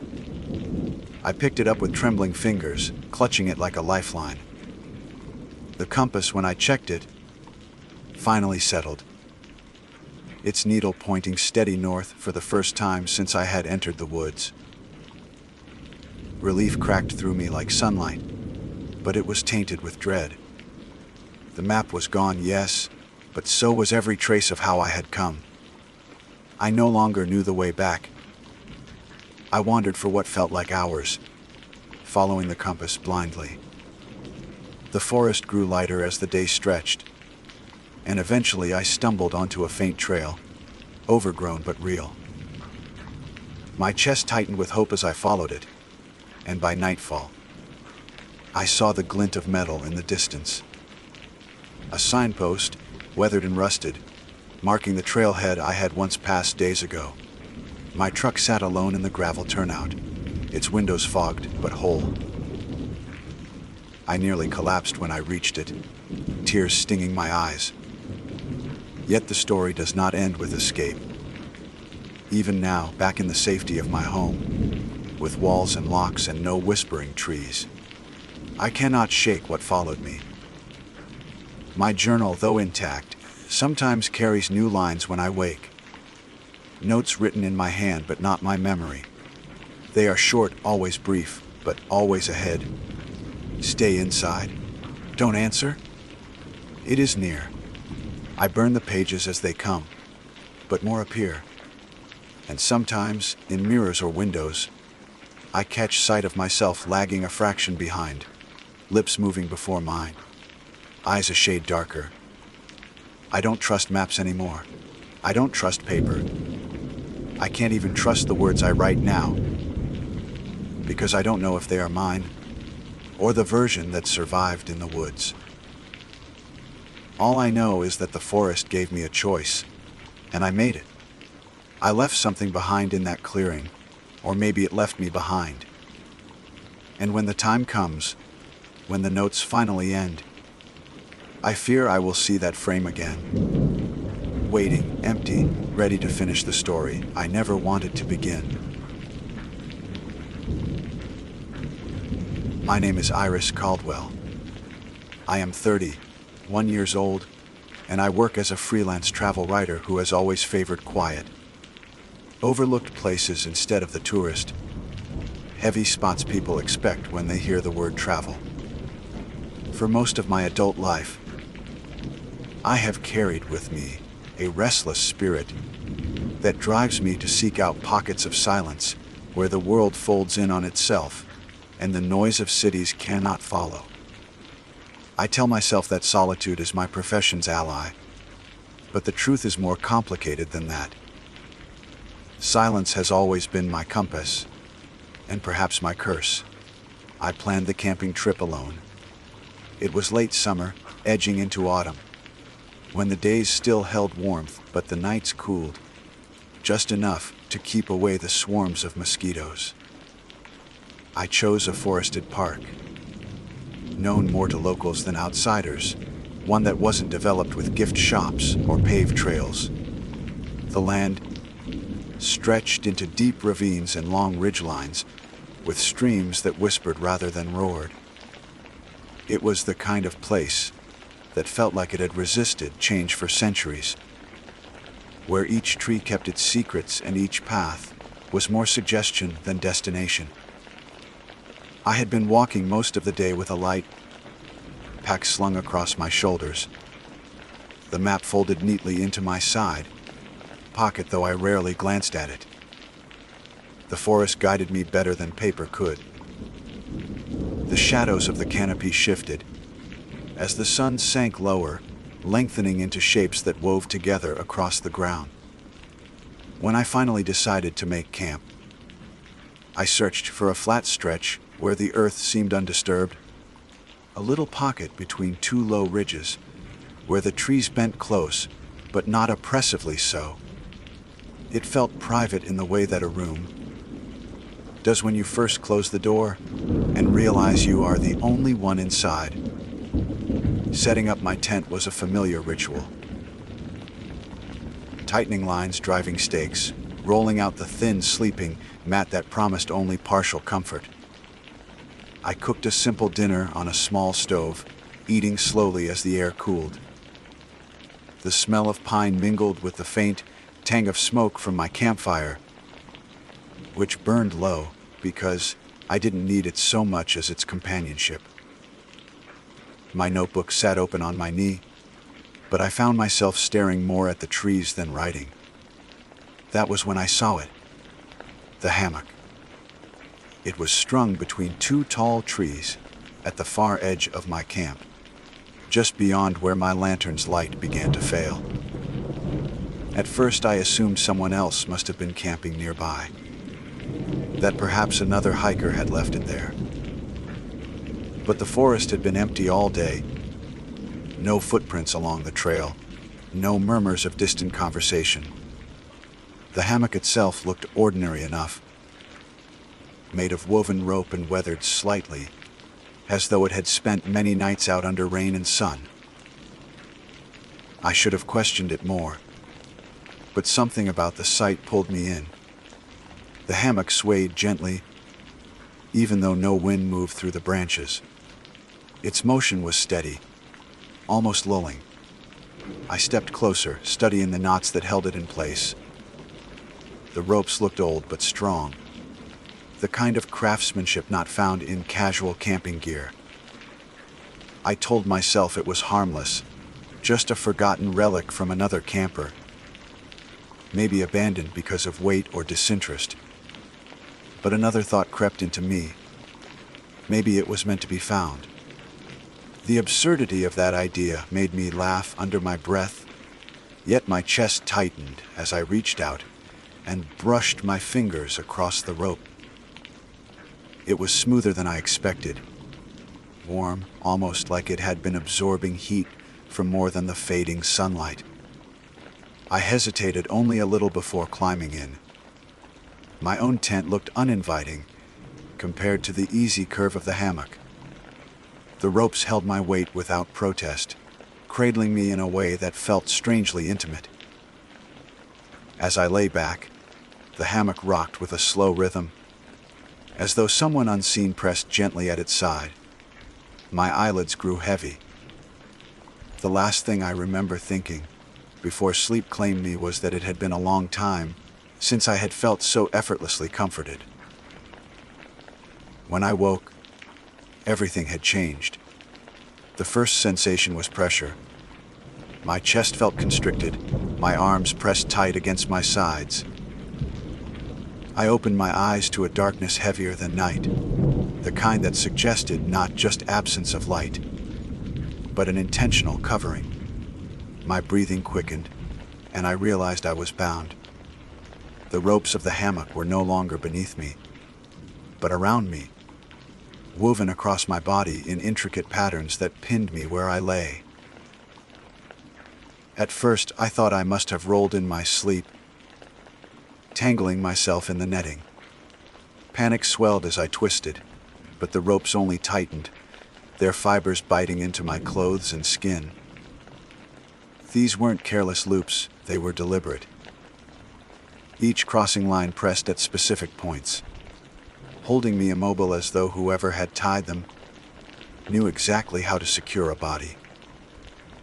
My cry for help caught in my throat. Who would even hear me out here? The forest was silent, too silent, as though the usual night chorus of insects and owls had been muted. I strained my neck upward, but the darkness pressed closer, and my vision blurred.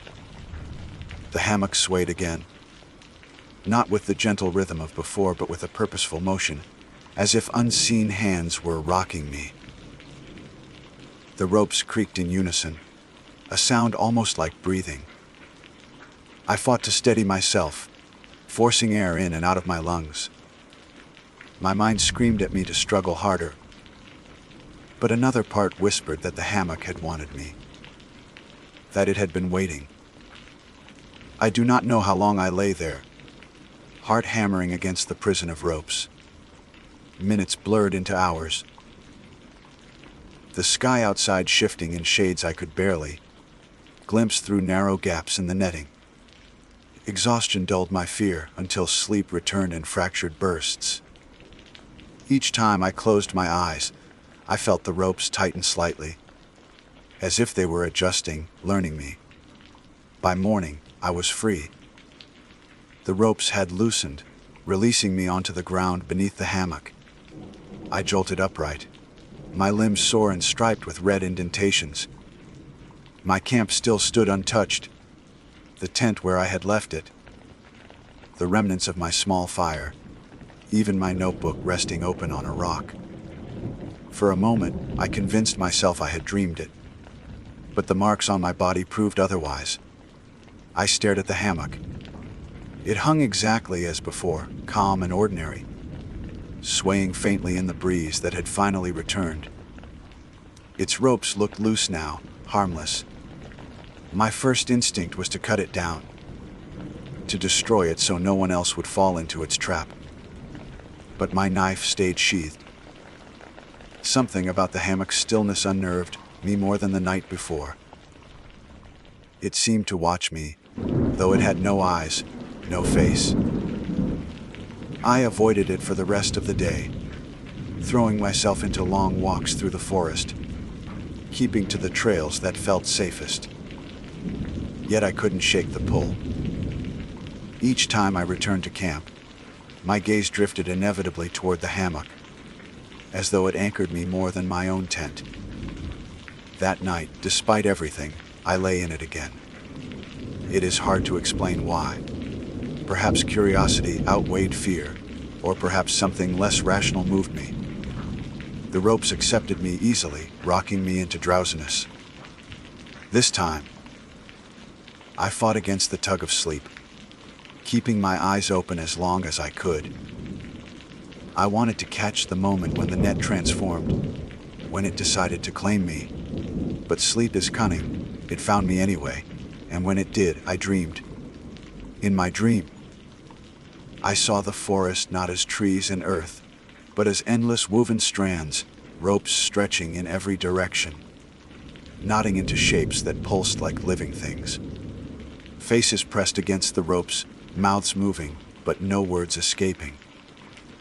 Their eyes were wide, watching me, pleading.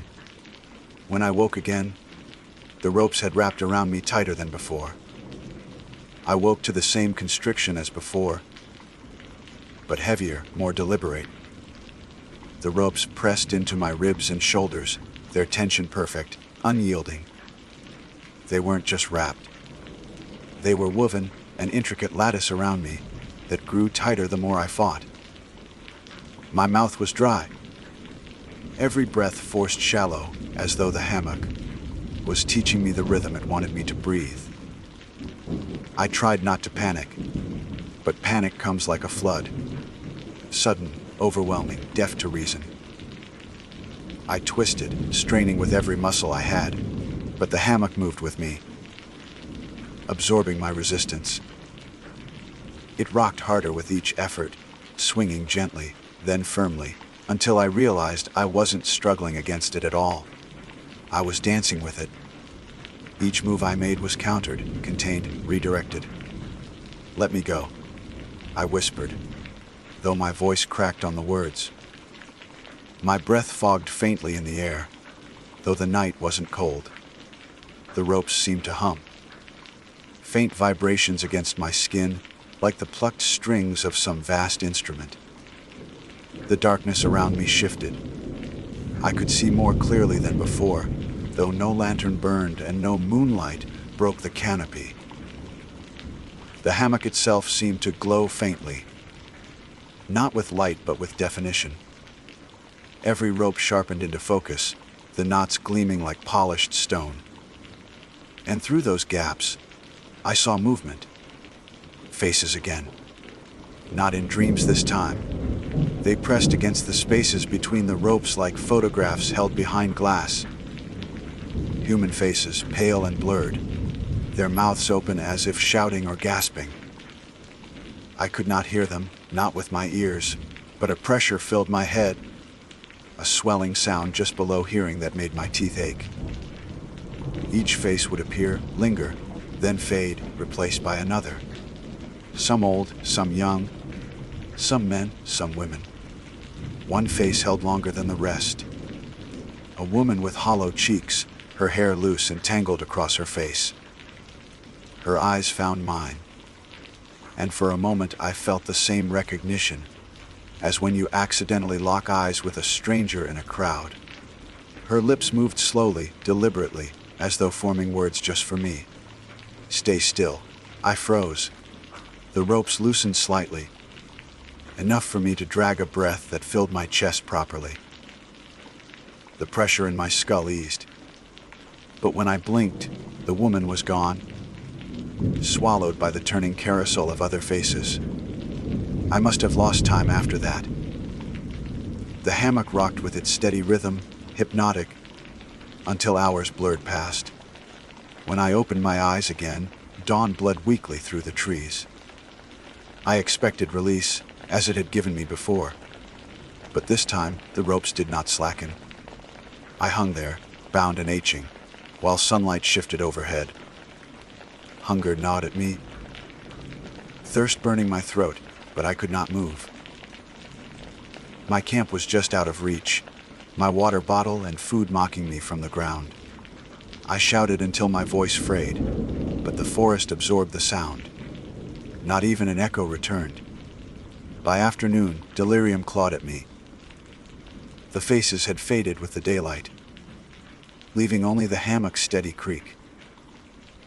I felt my body slipping between sleep and waking, the edges of reality softening. When the voices returned, they came not from the air around me, but from the ropes themselves, each strand whispering against my skin. Lay still. Rest. You belong here. I bit down on my tongue until I tasted blood, just to anchor myself. Sometime near dusk, the ropes slackened without warning, and I tumbled hard onto the ground.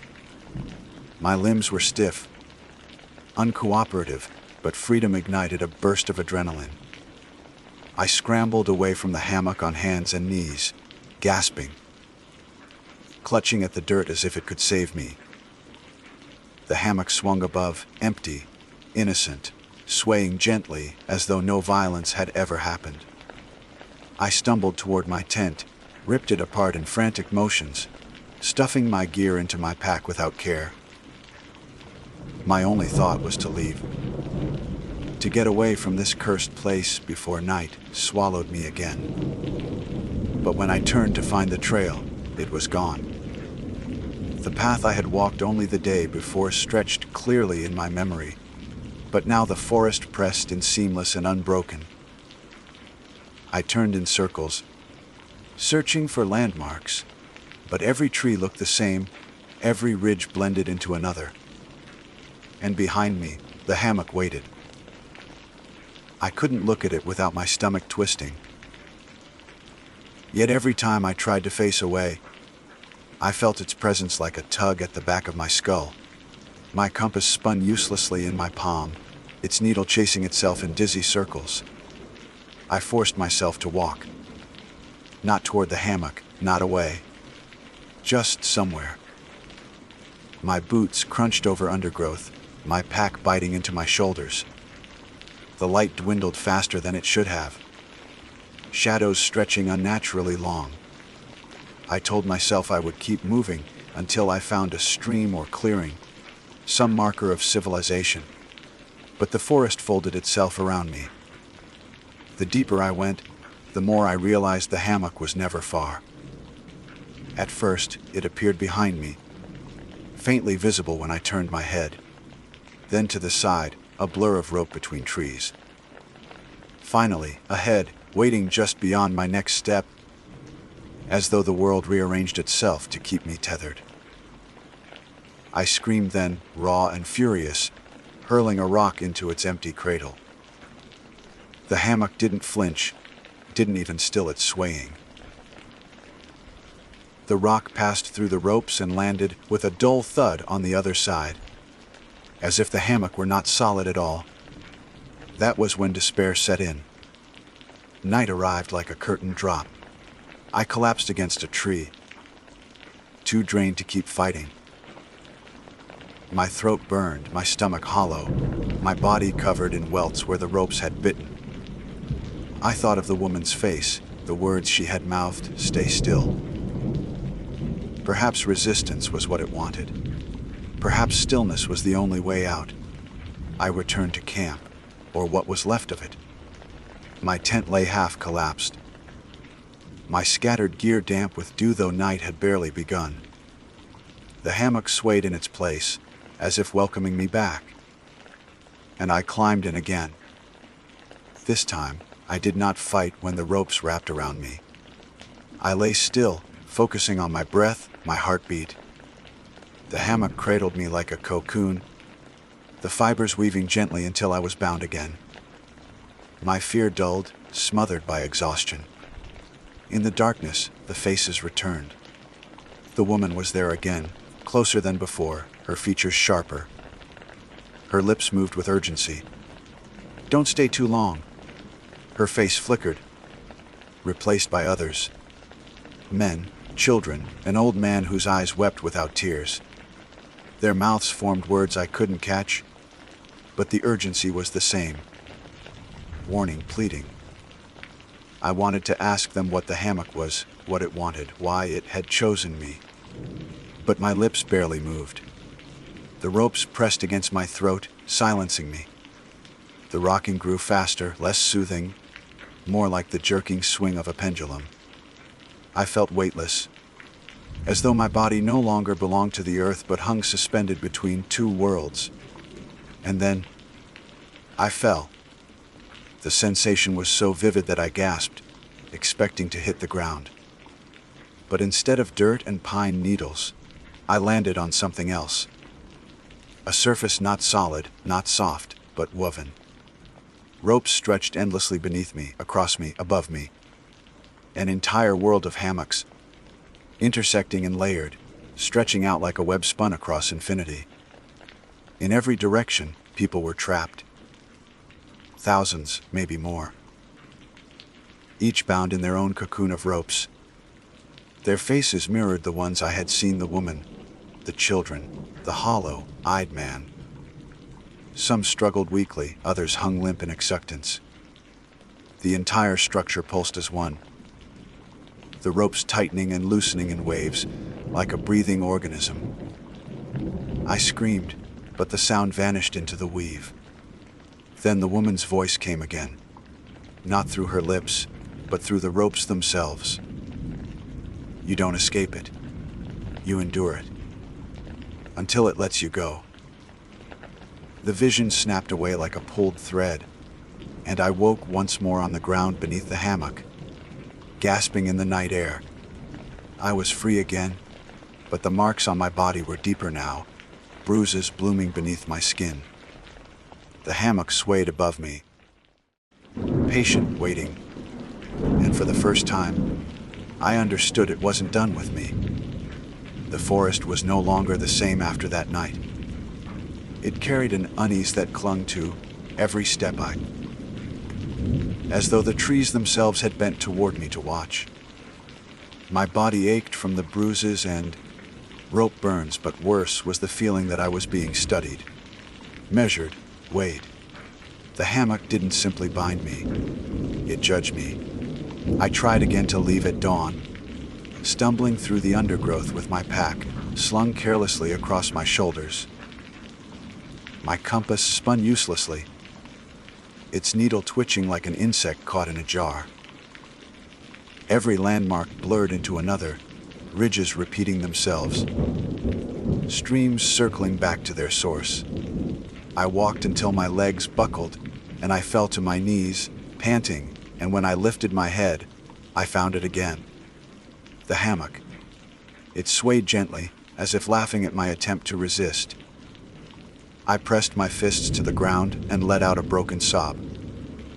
I was trapped in its orbit, caught like a moth to flame. But this time, I didn't climb in. I sat across from it, back against a tree, staring. If it wanted me, it could wait. If it meant to bind me again, it would have to do it without my surrender. The day dragged. Hunger gnawed at my stomach, thirst split my lips. My water supply had dwindled to nothing. I thought about the woman's warning in the visions. Don't stay too long. How long had she been here? How many others? The carousel of faces I'd seen, they had all been people like me, wanderers who stumbled across the hammock and thought it was rest. Each one swallowed, woven into its vast net. By dusk, the forest shifted again. The air grew heavy, pressing close. The silence deepened until even the small sounds of branches settling seemed too loud. I felt the hammocks pull in my chest, a physical tug, as though my heartstrings were attached to its ropes. I don't know what compelled me, desperation, madness, or some invisible command. But I rose to my feet and approached it once more. My legs trembled, every part of me screaming to run, yet my hands reached out, touching the ropes. This time, they didn't wait. The hammock surged, wrapping me before I could climb in, pulling me off my feet with a force that snapped the breath from my lungs. I thrashed wildly, but the ropes were alive, curling around me with purposeful speed, threading themselves tighter with every movement. I was cocooned in seconds, suspended in midair. The rocking began. Not gentle, not soothing, but violent, as though I were caught in the jaws of some invisible beast. My head snapped back and forth, vision blurring. And then the faces came. Dozens at once, crowding the edges of my sight. This time they weren't silent. Their voices filled me, layered and deafening, each one overlapping the other. Don't resist. Stay still. Breathe with it. Don't stay too long. Endure. I tried to shut my eyes, but light burned through the lids. Not sunlight, not firelight, something colder, alien. The hammock swung me hard, and suddenly the forest was gone.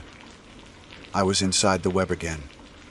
Endless ropes stretched in every direction, crisscrossing like a million hammocks interlaced into a single organism. The scale was impossible, stretching beyond horizon, into sky, beneath ground. Each node, each knot held a person, faces pale and eyes wide. Some were fresh, their bodies still fighting weakly. Others stiff with time, woven completely into the strands until they became part of the rope itself. The voices rose in unison, a storm of whispers. I felt my sanity cracking beneath the weight of them. Then the woman appeared again. Her hammock swung closer through the impossible weave, until she was almost beside me. Her eyes burned with something fierce. Anger, grief, or warning, I could not tell. "You're not strong enough to fight it," she said, and for the first time her voice was audible, cutting through the roar. "No one is. What does it want?" I rasped, barely able to form the words against the pressure of the ropes. Her gaze softened, pity flashing across her face. "Time, it feeds on our time. Our days, our years, our lives. It rocks us to sleep and drinks the hours we will never live." The world around me pulsed, ropes tightening in waves. I felt it then. The pull inside my chest, the strange hollowing sensation. Memories slid away like sand through fingers. My parents' faces blurred, my childhood home dimmed. The hammock was feeding. "No," I gasped, fighting to hold on. "No, I won't give it to you." The woman shook her head slowly. "It doesn't ask, it takes. But you can survive it if you learn when to let go." Her words echoed as her face slipped away, consumed once more by the web of endless captives. The ropes tightened around me, and for the first time, I understood the truth. The hammock would not kill me quickly. It would keep me here, feeding on me slowly, rocking me through nights until my life was drained thread by thread. Something inside me snapped. With every ounce of strength left, I bit down hard on the rope near my shoulder. The fibers split, the taste of earth and bitterness flooding my mouth. Pain shot through my jaw, but I kept tearing, gnawing like an animal. The hammock convulsed around me, thrashing violently as if enraged. The voices screamed in protest. "Don't resist, don't resist." But I did. I ripped the rope apart with my teeth, then twisted, using the slack to wrench my arm free. My shoulder screamed in pain as I tore myself loose. I fell hard, tumbling through the weave, through the ropes, through the void. And then, impact. I hit the forest floor, gasping, coughing, alive. The hammock hung above me, still swaying, one rope frayed and broken where I had torn it. For the first time, it looked imperfect. Damaged. The forest breathed again. Insects chirped. Owls called. Leaves rustled in the wind. The world had returned, or perhaps I had returned to it. I staggered to my feet, my body trembling, and without looking back, I ran. I didn't care if I was lost, didn't care if the trail had vanished. I ran until my legs burned and my lungs begged for air. Hours later, I stumbled into a clearing, and there, a ranger's cabin stood at the edge, smoke rising from its chimney. Relief broke me, and I collapsed on the porch before I could knock. The ranger who found me said I looked half dead, my skin marked with strange rope burns, my eyes wild with fever. They gave me water, food, rest. I told them what happened, but they only listened with polite disbelief, chalking it up to exhaustion and hallucination. Yet when I left days later, healed enough to walk on my own, I carried the memory with me. The memory of the ropes, the faces, the web that stretched forever. And the worst part, sometimes, when I close my eyes, I feel the rocking again. Slow, steady, gentle. I wake to find my bed sheets twisted tightly across my chest, woven in patterns too precise to be chance.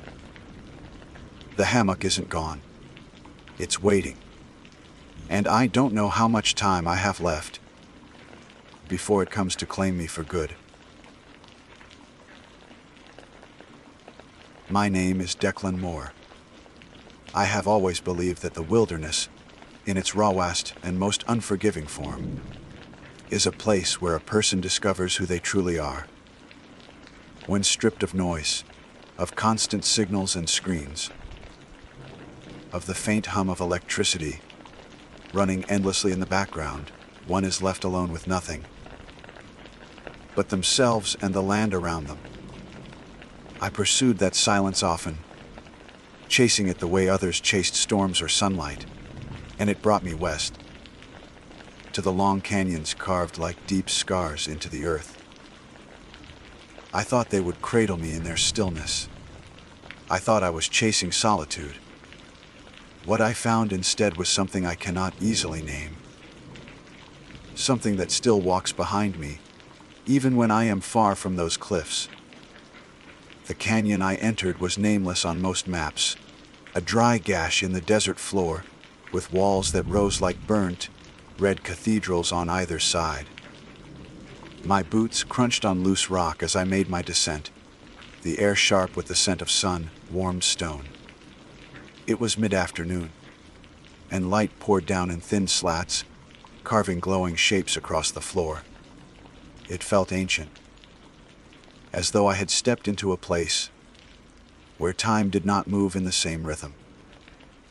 I remember running my palm along the wall and thinking how smooth it felt, polished by centuries of wind and water, as if countless hands before mine had traced the same path. I called out just to hear the echo. That is the temptation of canyons. Everyone does it, though we all pretend we are too serious, too reverent, to fall for the childish urge. I gave in immediately, cupping my hands and shouting my own name. Declan. The sound ricocheted off the walls, stretched thin as it bounced, and then came back to me. But it was not the crisp echo I expected. It was hoarse, ragged, drawn out as though it had traveled miles on ground before returning to the air. Declan. My skin prickled. I laughed it off at first, telling myself that odd acoustics were natural in landscapes like this. Sound warped in caves and canyons. Sometimes two echoes overlapped and tangled at a returning noise sounded like a different word altogether. I convinced myself it was harmless. But then curiosity pushed me again. I shouted, "Hello." What answered was not "hello." It was a cracked, breathless voice rasping, "Hello," right against my ear, closer than any echo had a right to be. I froze in place.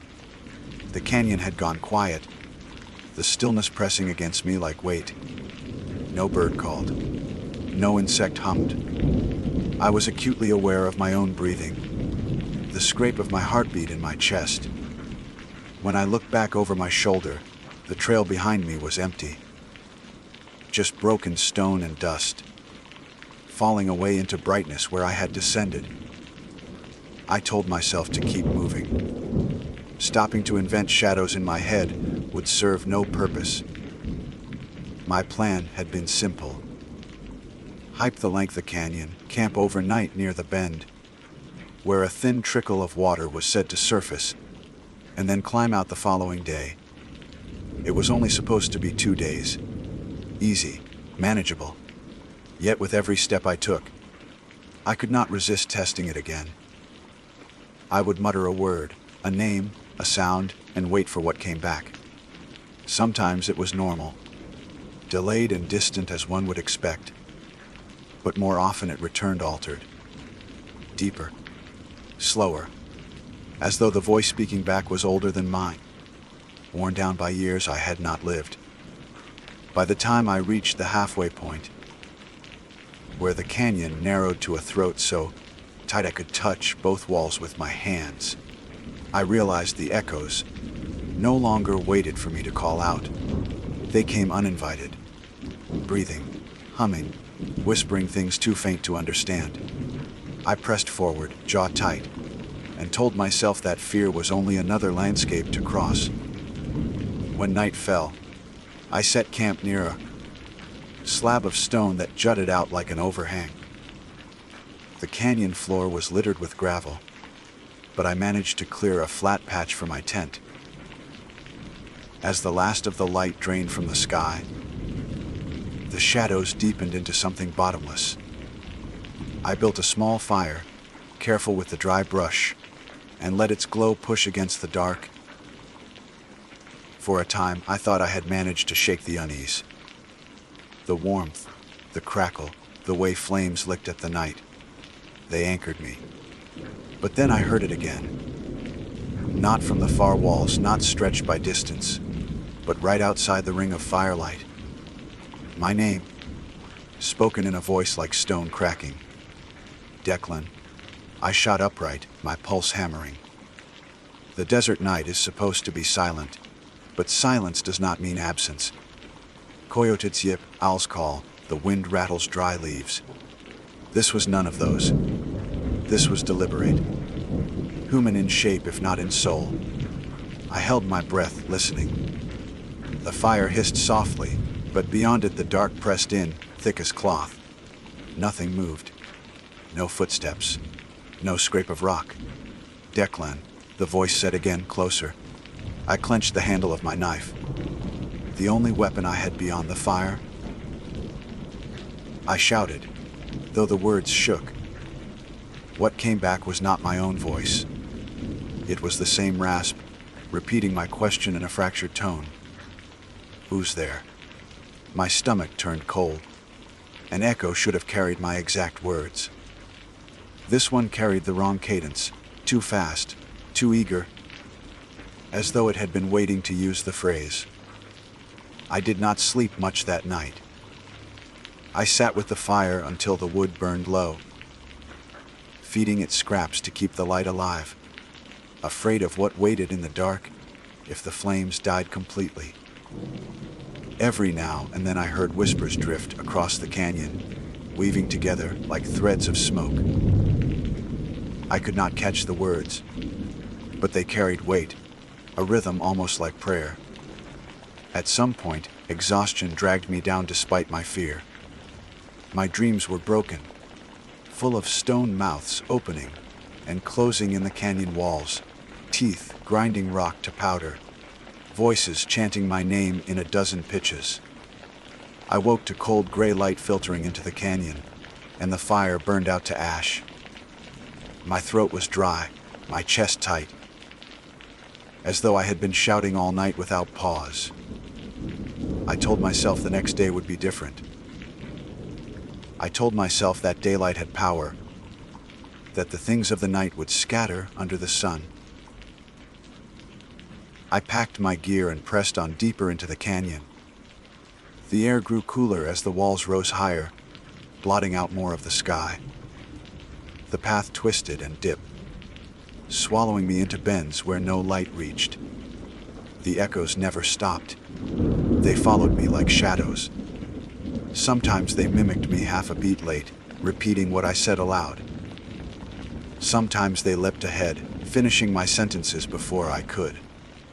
Once, I whispered under my breath, barely audible even to myself, and yet the reply came booming from the cliffs, amplified into something monstrous.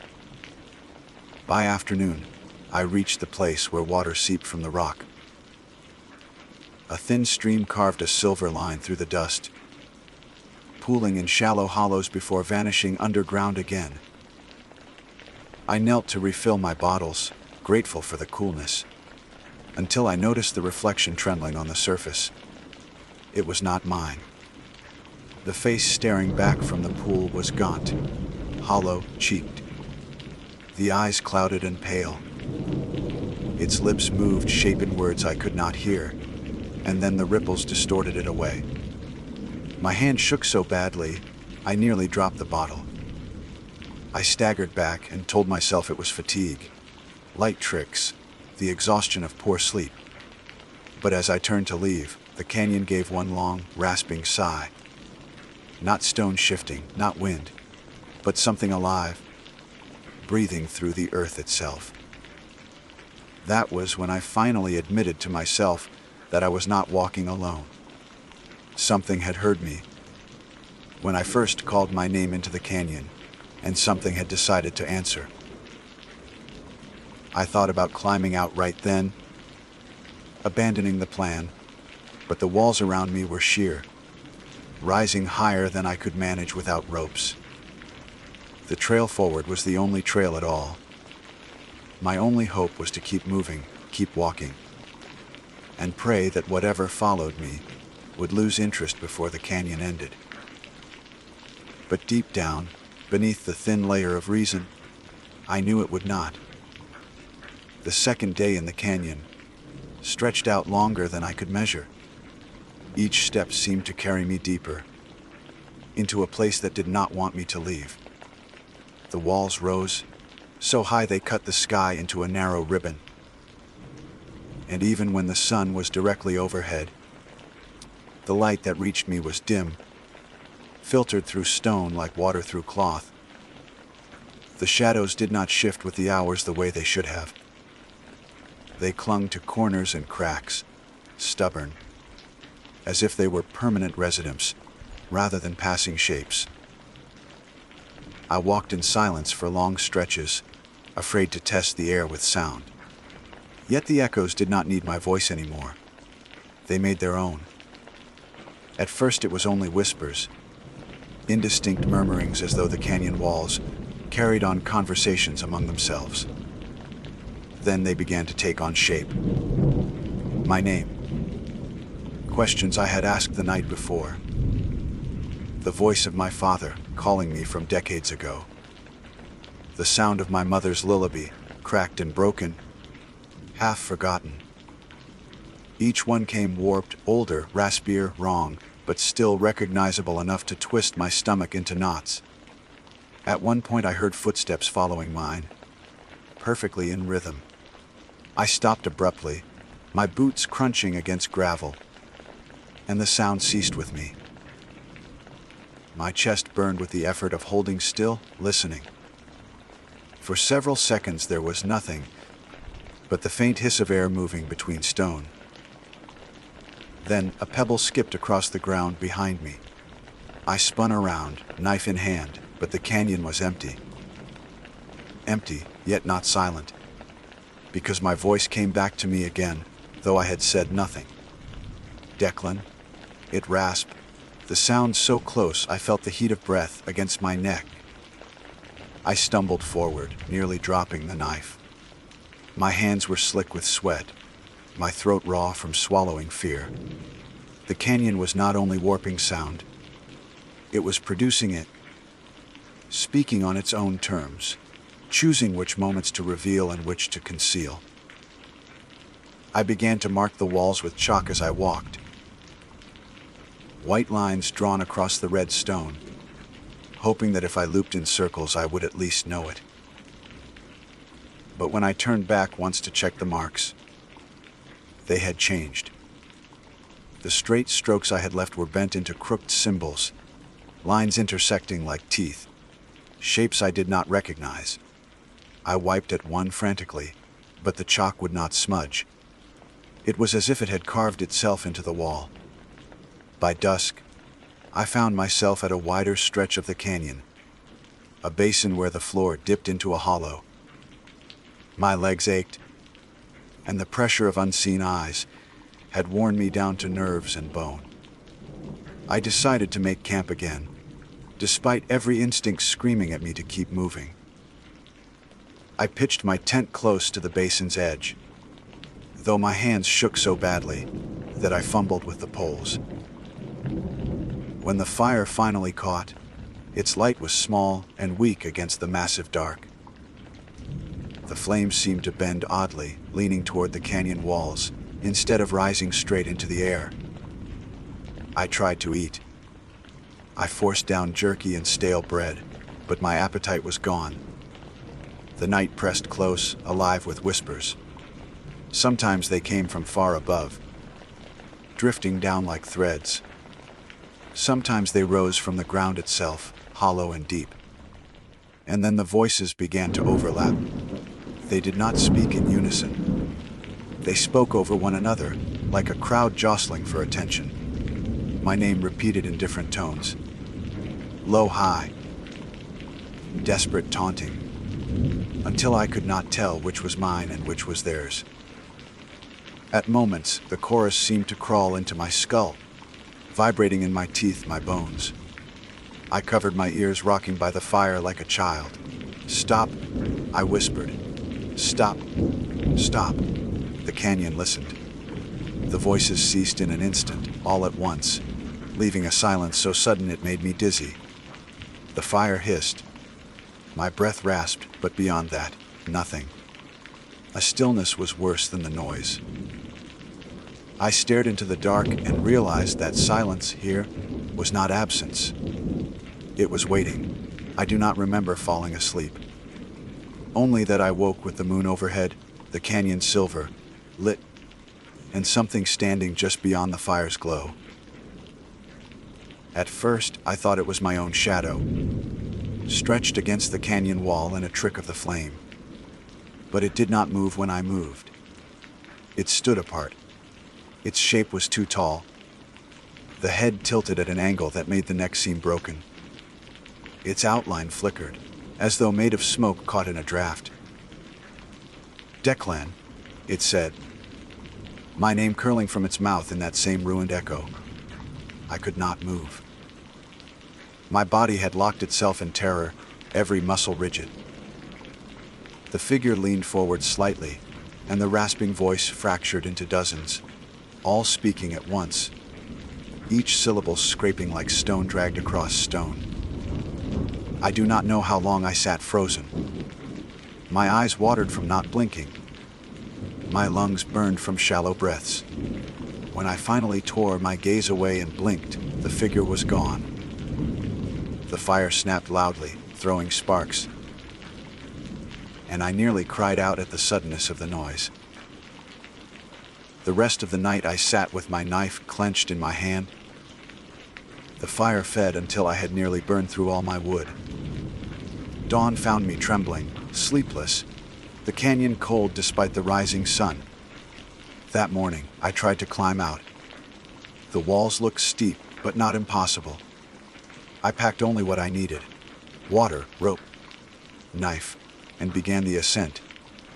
My fingers dug into cracks, my boots searched for holds, and slowly, inch by inch, I pulled myself upward. But the higher I climbed, the further the rim seemed. The top receded like a mirage, always another few feet out of reach. My arms screamed with strain, my nails tore against stone. At last, when I glanced down, my blood ran cold. The floor of the canyon was gone. Where the basin should have been was only blackness, an endless drop. My tent, my fire pit, my tracks, all swallowed by void. And in that darkness, dozens of pale faces stared up at me, mouths opening and closing in silence.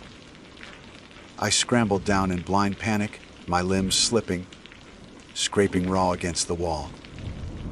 Somehow I reached solid ground again, though the basin no longer looked the same. My tent was there, yes, but the fabric sagged as though wet, dripping into the earth. The fire pit was filled with water that reflected not the sky but a cavern ceiling. I collapsed to my knees, gasping, the knife slipping from my hand. The canyon had folded in on itself, shifting like lungs taking breath. I knew then I could not leave. Not because I was trapped by stone, but because I was trapped by something deeper. Something that had chosen me when I first shouted into its hollow throat. The rest of the day blurred. I walked without direction. My chalk marks long gone, my water tasting of dust. Every corner of the canyon looked the same, and every corner carried its own voices. Some mocked me with laughter, high-pitched and childlike. Others whispered prayers in languages I did not know. Once, I heard my own voice pleading, "Let me out, let me out," though I had never spoken the words aloud. As the second night fell, I did not bother with the tent. I sat with my back against the canyon wall, knife across my lap, and stared into the dark. My heartbeat slowed to a steady thrum. My thoughts unraveled. I wondered if perhaps the canyon had always been like this, if travelers before me had called out and been answered. Their voices added to the chorus until no one could tell them apart. The echoes grew louder as night deepened. They did not wait for me to test them. They spoke my life back to me, word by word, year by year. They told me secrets I had never spoken aloud. They reminded me of lies I thought I had buried. And each time, the voice grew closer, the rasp of breath more intimate, until it felt like the canyon itself was leaning in to whisper into my ear. By midnight, I could no longer tell whether the sound came from outside or inside my head. And then, at the darkest hour, the echoes stopped altogether. Something else had arrived. It stepped out from the canyon wall as though the stone had birthed it, pale and thin, its body stretched wrong, too long in the limbs. Its face was a blur shifting between mine and others, mouths opening in silent screams. The thing walked toward me with no sound, yet each step reverberated in my chest like a drumbeat. I gripped my knife, though I knew it was useless. My hands shook, my breath stuttered. The creature bent low, its head inches from mine, and for the first time, the voice did not rasp. It was clear, my voice, not echoes anymore. The creature stood so close that the heat of its breath, or whatever passed for breath, brushed my face. It smelled like dust and stone, like a tomb opened after centuries. My knife trembled in my grip, but I did not move. I couldn't. My body was caught between the need to fight and the certainty that no blade, no scream, no desperate swing of my arm could change what was standing in front of me. It leaned closer, and its face rippled again, folding into mine for an instant, then into my father's, then into the hollow, eyed stranger I had seen in the water. The mouths moved in overlapping rhythm, lips cracking against teeth that weren't quite shaped right. The sound that came out was a chorus of voices, mine included, all speaking at once. "You called?" The words struck deep, reverberating inside my skull. My mouth opened, but no sound came. It didn't need me to answer. It had already taken my voice. The figure straightened, towering above me, its limbs stretching until they scraped against the canyon wall. The stone groaned in protest, like the creature's weight bent the world around it. Then, without warning, it dissolved back into the rock, vanishing as if it had never existed at all. Silence returned, but it was no longer the silence of night. It was suffocating, full, pressing into me like water into lungs. I realized then that the echoes were gone. The canyon had gone still, utterly still, and that was somehow worse than the chorus of voices.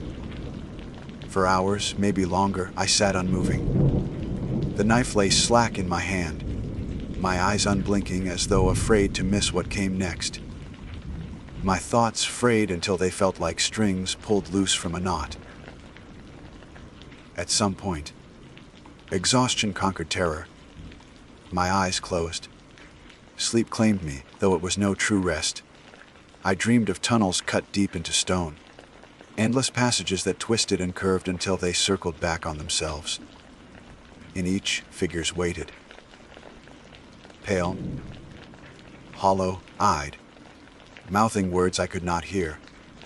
I walked among them, searching for an exit, but every tunnel brought me back to the same place, the center. A hollow chamber where my own body sat cross-legged, eyes rolled white, mouth hanging open as voices poured out like smoke. I woke screaming, throat raw, and the sound did not return to me. No echo at all. The canyon swallowed it whole. My panic sharpened into something more fragile than fear, something closer to despair. I had thought the voices would drive me mad, but it was the absence of them that unmoored me. They had filled the air, given me something to fight against. But now the silence told me plainly, the canyon did not need to echo me anymore. It had already taken everything it wanted. Still, I stumbled forward. My legs carried me, though my body felt hollow, as if something vital had been scooped out and left behind in the night. I told myself I had to keep walking, that somewhere ahead the canyon would open, the walls would drop, and I would crawl back into sunlight. But the canyon stretched on forever. Each bend revealed another bend. Each narrow throat led to another throat. I lost count of the hours, the days. Hunger gnawed at me, though food turned to ash in my mouth. Water tasted of iron and rot. My body weakened, but I could not stop. Some thread pulled me onward, some command stitched into the marrow of my bones. Occasionally, faint noises returned, not true echoes, but shadows of sound. A footstep out of rhythm with mine, a breath that did not belong to me. Once, as I bent to tie my boot, a low laugh crackled from the stone beside my ear, the same tone I had heard in childhood when my brother mocked me. I flinched so hard, I slammed my head against the wall, and when I opened my eyes again, the chalk symbols I had drawn days before were there, carved deep into the rock, bleeding dark fluid that smelled like rust. I pressed on. At last, after what could have been days or only hours, I saw light. A pale glow ahead, faint but steady, spilling around a bend. My heart lurched. I ran, boots skidding on gravel, lungs burning with hope. I turned the corner and stopped dead. It was not the canyon's end. It was a cavern, vast and circular. The ceiling so high it vanished into dark. The glow came from the walls themselves, veins of pale stone that pulsed faintly like living tissue. In the center of the chamber stood a pool of water, black as oil, reflecting nothing above it. I should have turned back. Every instinct screamed it. But my legs carried me forward, drawn as if by gravity. I knelt at the edge, my reflection rippling across the surface. Except it wasn't a reflection. The face that stared back was not mine. It was older, skin cracked, eyes clouded, mouth split in a grin too wide for the skull. It moved its lips, and though no sound came from the water, I felt the words resonate inside me. Stay. The chamber quivered. The pulsing light in the walls quickened like a heartbeat. The pool rippled outward as though something stirred beneath. I scrambled back, but the ground gave way like sand. My hands clawed at the earth.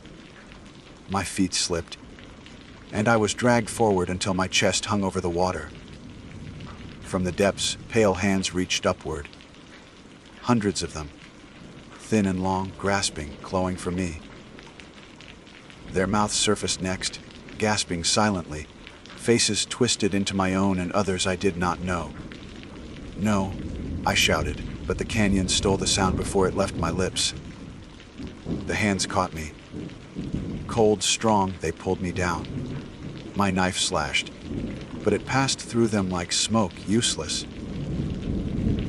I plunged into the pool, into blackness so thick it swallowed light itself. I sank. My lungs burned. My mind screamed. Yet through the darkness, voices bloomed again. Hundreds, thousands, all whispering, chanting, laughing. They filled me until I could no longer tell where they ended and I began. And then, suddenly, I was back. I stood on the canyon floor, dry. My clothes unsoaked, the pool gone. The chamber had vanished. I was alone again in the narrow throat of stone, sky a thin ribbon far above. My chest heaved with ragged breaths, but my body was untouched. It was as though none of it had happened, except I knew it had, because when I whispered my name, Declan, the echo came back, perfect. My own voice, same pitch, same breath, exactly as it should be. Relief swelled in me, sharp and dizzying. But it lasted only a moment, because then I realized it had not been delayed at all. It spoke with me. At the same time, a perfect match. And when I stopped speaking, the echo continued. Declan, Declan. Over and over, faster, louder, until the canyon roared with my voice multiplied 1,000-fold. The sound crushed me, pressed me to my knees. My skull throbbed, my vision blurred. And the last thing I remember, before darkness swallowed me, was the sound of myself laughing. Not from my throat, but from everywhere, endless, unstoppable. When I woke, I was lying outside the canyon. The desert stretched around me, morning sun sharp and clear. My pack lay beside me, intact. My knife was still clutched in my hand. For one disoriented instant, I thought I had dreamed it all. But when I opened my mouth to call for help, no sound came out. My lips moved. My throat strained. Nothing. And from the canyon behind me, my voice answered. It called my name, it begged, it laughed, and I knew then what the canyon had taken. Not my life, not my body, something deeper. It had claimed my voice, my echo, the very proof of my existence. And now it would carry me forever, woven into its walls, waiting for the next traveler foolish enough to shout into its hollow throat. My name is Celine Cho. I am 31 years old, a field biologist with a particular focus on freshwater ecosystems.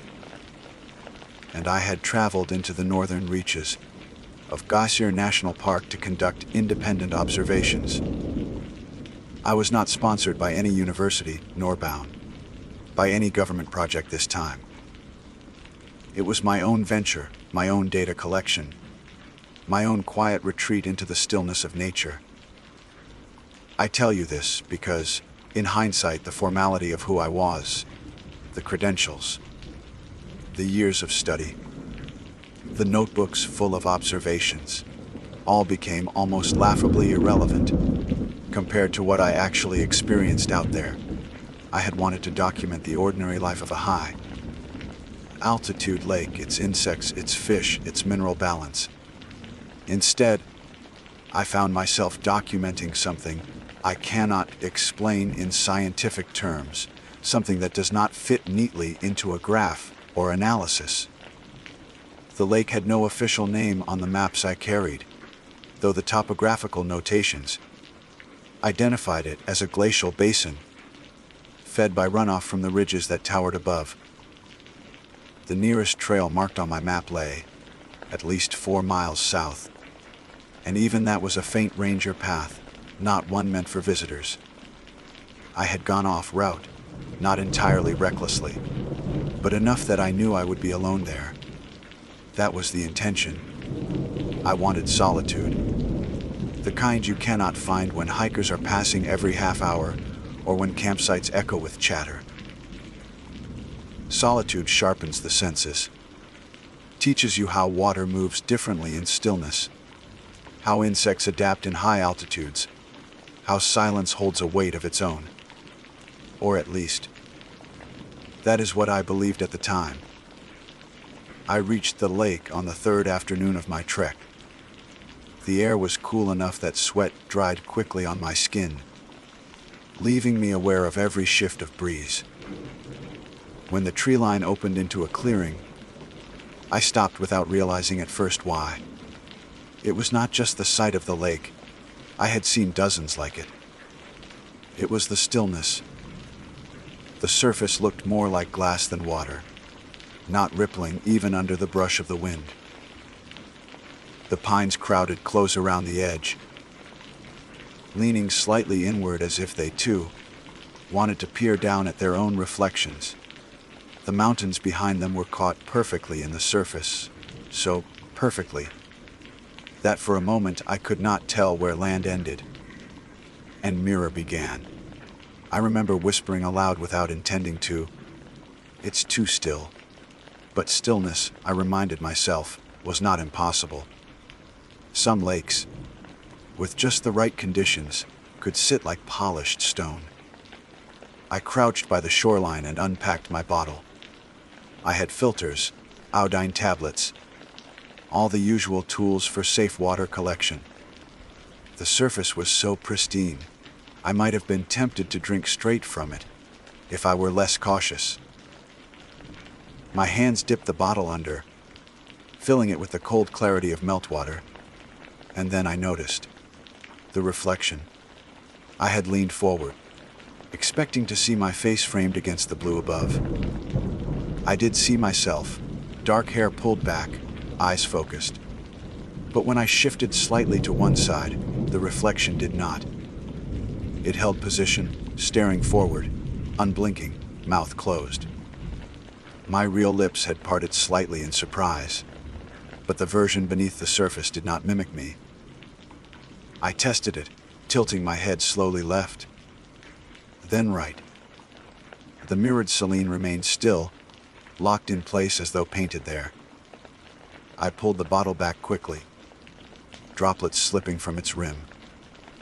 I told myself it could be a trick of light, a strange angle, some quirk of the surface tension and the surrounding cliffs.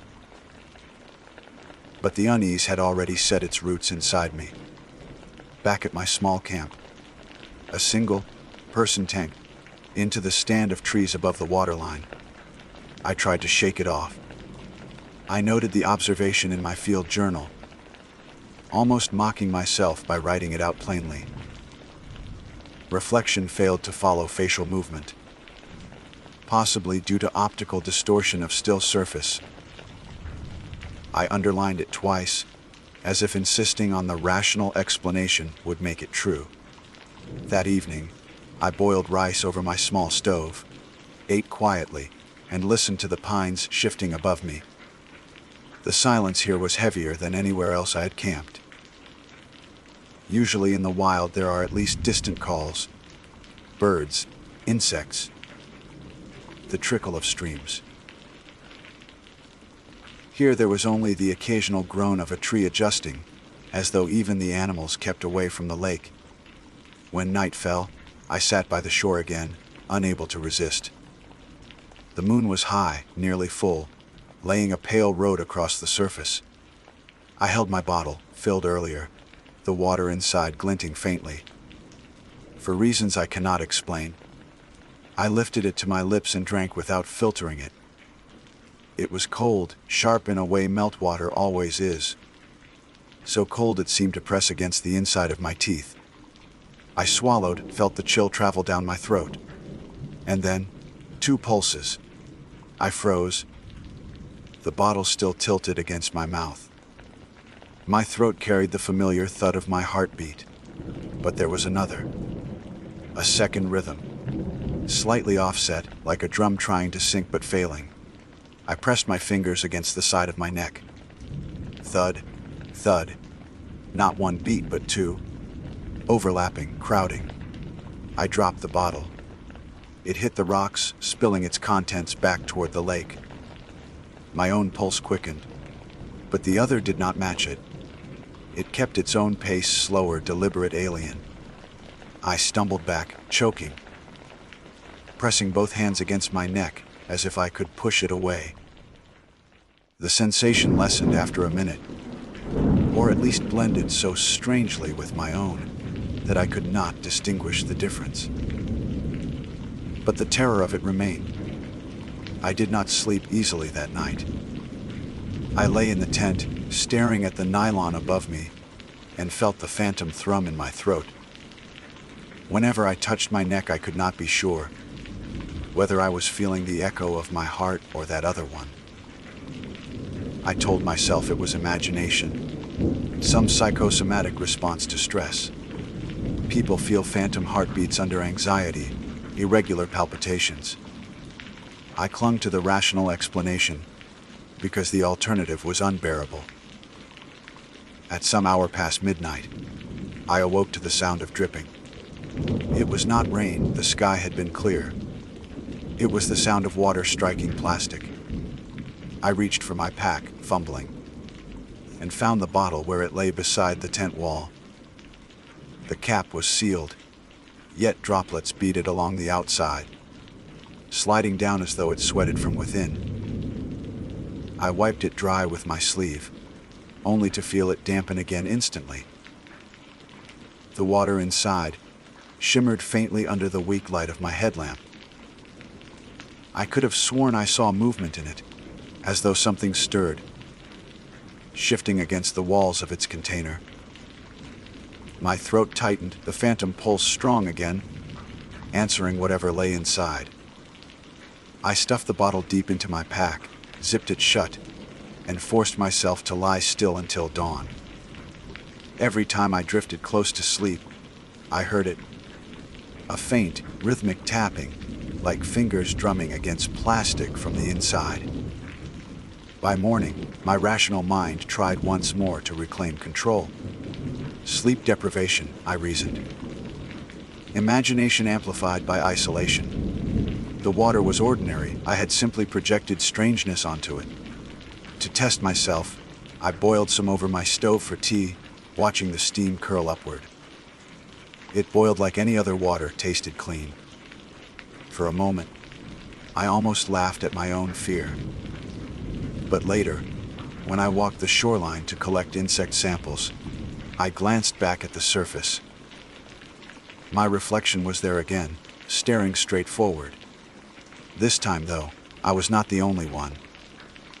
Behind me in that mirrored world stood a second figure, half shrouded by the distortion of light, its head tilted just enough to notice. When I spun around, there was only empty air and the curve of trees. But in the water, the figure remained, and the pulse in my throat beat once, twice stronger than before. I did not run, though every instinct urged me to. My legs felt heavy, rooted to the gravel at the water's edge. The reflection showed the figure still, a presence behind my mirrored self. And yet nothing tangible disturbed the space around me. My breath clouded in the morning air, uneven, shallow. I forced myself to crouch, to look closer. The surface rippled slightly as though stirred from beneath, and then the figure vanished. My reflection blinked, finally catching up to my movements, as if it had been waiting for me to notice. The rational part of me scrambled for explanations. A trick of glare, a distortion of angles. My mind cataloged possibilities, subsurface currents, unusual clarity, perhaps even illusions brought on by fatigue. Yet none of them accounted for the presence I had seen. None explained the lag in my own reflection. I spent the rest of the morning wandering farther along the ridge, pretending to collect samples of aquatic larvae, forcing my hands to sketch, to measure, to write. But my attention drifted again and again to the throb in my throat. It had not ceased. If anything, it seemed to synchronize more insistently with each passing hour. At times it merged with my own pulse until I could not tell one from the other, only to separate again suddenly, tugging it with an alien rhythm. By afternoon I was dizzy. I sat beneath a pine, notebook open, and pressed my hands to my neck. I wanted to believe it was some form of illness. Parasites in the water were not uncommon. Giardia, cryptosporidium. Symptoms could begin quickly. But I knew those affected the stomach, not the heart, not the blood. This was something else. Something that lived in the rhythm itself.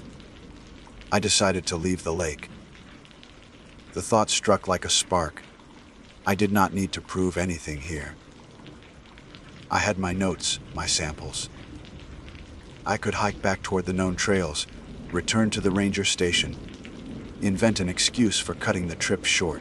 No one would question it. Safety was always a valid reason. I packed my stove, broke down the tent, cinched my bag tight. The entire time I avoided looking at the lake, afraid of what I might see reflected there. By the time I set out, the shadows had lengthened. The forest pressed close, branches knitting overhead, the light dimmer than it should have been. I knew the road I had come, the compass points, the ridges. Yet as I walked, the terrain bent strangely. Paths I thought familiar curved differently. Boulders lay where I swore they had not before. I checked my map, but the lines blurred under my gaze. My head spun. Each time I tried to orient myself, the second heartbeat thumped hard, like a drum calling me back toward the water. I forced myself onward. Step by step, I counted aloud, clinging to the numbers as anchors. 50, 100, 200. But the forest resisted. My boots sank in soil that grew soft and wet. When I looked down, I realized the ground had darkened into mud, reflecting pale sky between its patches. A thin trickle of water snaked along my trail. I followed it with my eyes, and saw it led back downhill, toward the lake. Panic clawed at me. I turned sharply, heading away from the slope, crashing through undergrowth, branches whipping against my arms. The second heartbeat grew louder in my throat, as though pleased, as though it fed on my desperation. By the time dusk closed around me, I stumbled back into the clearing where the lake stretched, still as ever. I dropped to my knees, gasping. The surface gleamed with the last light of day. My reflection stared back at me, lips moving though mine did not. I could not hear the words, but I knew they were meant for me. I camped again that night because there was no choice. I did not eat. I could barely drink. The bottle lay unopened by my side, yet I swore I heard faint sloshing inside it, as if something swam there. The phantom pulse kept me awake, pulling at me in waves. Every time I drifted, I saw flashes behind my eyes, pale shapes moving beneath water, faces pressed against the surface, waiting to be acknowledged. Sometime in the deep of night, I woke to the sound of footsteps. Not animal, not the random scatter of deer hooves. These were deliberate human. Boots on stone, circling just outside the thin skin of my tent. I froze, clutching my knife, listening. The steps came closer, then paused. I held my breath. A shadow fell across the nylon wall. It was my outline, my exact height, my exact posture. But I was inside. I reached up with trembling fingers and touched the wall where the head of the figure loomed. On the other side, the shadow did the same. For a second, the thin fabric was all that separated us. And then the phantom heartbeat surged, and I felt it hammering not just in my throat, but through the tent, in the air, in the ground itself. I cried out, slashing with the knife, tearing open the nylon. The shadow was gone. The forest beyond lay empty, silent. I could not stay. Before dawn, I stuffed my gear together haphazardly, abandoning most of it, and staggered once more into the trees. I no longer cared about notes or samples. All I wanted was distance from that water. But the forest folded back on itself. Each direction I took curved like a loop. I walked for hours, yet always I heard the faint trickle of water. Always I smelled the clean, sharp scent of the lake. When I burst through the trees at last, it waited for me again, its surface reflecting the pale sky of morning. This time I screamed, throwing rocks at the water, desperate to break its hold. The surface rippled, shattered, but within seconds smoothed again. My reflection returned. Not one, but two. The other figure stood beside it now, clearer than before. Taller, thinner, its face pale and indistinct. And yet it bore my eyes.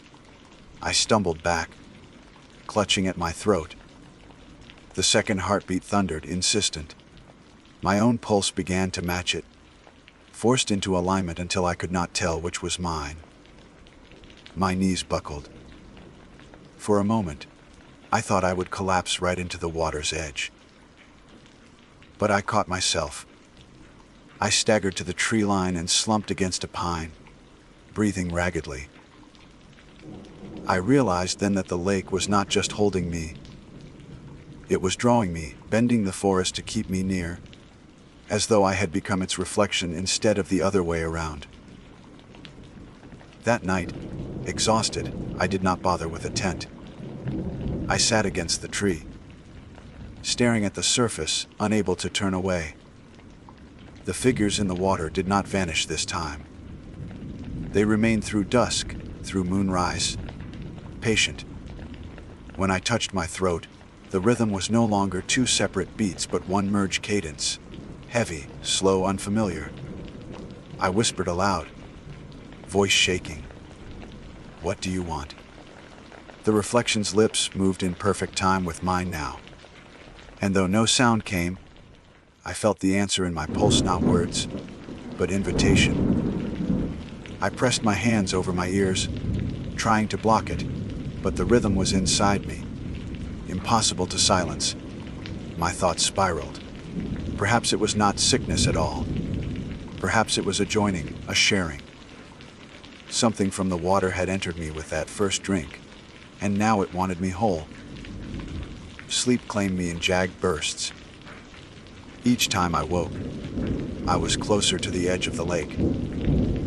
At first only a few feet, then a yard. Then at dawn I opened my eyes to find my boots half submerged, cold water lapping at them. I scrambled back, horrified, but I could not recall moving during the night. The bottle was gone. I searched my scattered gear, tearing through the underbrush, but it had vanished. My throat pulsed harder, answering some unseen call. When I looked again at the water, I saw why. The bottle floated near the center of the lake, upright, bobbing gently, though no current moved it there. Inside, something stirred. I shouted, an animal sound of fury and fear. My reflection did not mimic it. Instead, it smiled. The second figure leaned closer, its pale head bending toward me. And for the first time, I thought I heard it. Not in my ears, but in the space between my heartbeats. A voice without sound, patient, certain. Drink again. The words, if they were words, echoed inside me long after the surface of the lake stilled. I pressed my palms hard against my ears, but that did nothing. The sound wasn't entering from outside. It lived inside the rhythm of my blood, spoken through that second pulse that had claimed residence in my throat. I stumbled backward into the trees, my breath hitching. I wanted to run, but each step away from the shore felt like dragging through mud. My body resisted, trembling as though some invisible tether pulled me back. My heart hammered in frantic protest, yet the other beat, the alien one, remained slow, steady, like a metronome. It seemed to whisper, "Not yet. Not far, you belong here." For hours I tried to lose the lake. I chose random bearings, counted steps, cut through undergrowth until my arms were raw with scratches. Yet no matter which direction I took, the ground dipped, the soil dampened, and soon I would hear the faint lap of water. Sometimes I thought I was succeeding. Once I climbed a ridge and saw forest stretching endlessly ahead, no glint of silver below. Relief surged, but when I descended, the trees opened again, and there it was, the same circle of glass, waiting as if it had only been hiding while I convinced myself otherwise. By late afternoon, exhaustion hollowed me. My lips were cracked, my throat dry. But I dared not drink from my pack's reserve for fear it too had been tainted. Hunger gnawed. My limbs felt weak, but I could not rest. Not with that water glinting at me like an eye. It was then that I noticed something new: footprints in the damp soil along the edge. Bare feet, small, as though belonging to a child. They traced a line parallel to the water, vanishing into the shadows of the pines. I followed them before I had time to question why. Perhaps some other hiker had strayed here. Perhaps I wasn't alone. The prints wound deeper into the forest, fading, reappearing, circling. Once I crouched to examine one more closely and felt a drop of water splash against my cheek. I looked up, expecting rain, but the canopy above was dry. Another drop struck my arm, cool and sharp. When I touched it, it smelled faintly of lake water. The prints glistened wetly, as though fresh, though no one was there. When they ended abruptly in a patch of moss, I knew I had been led in a circle. The lake gleamed just beyond the trees, closer than I realized. And in its surface, the figure no longer stood still. It was walking toward me. I broke. My composure, my rational explanations, all shattered. I hurled myself at the reflection, screaming, throwing stones until my voice went raw.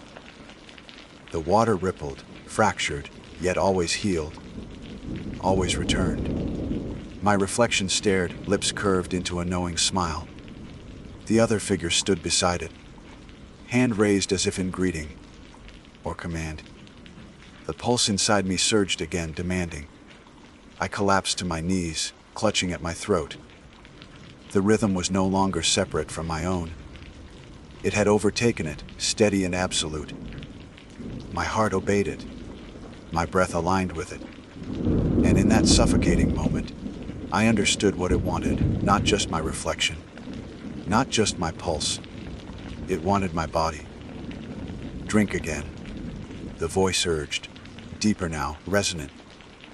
I crawled back from the water, shaking my head, muttering no, no, no like a prayer.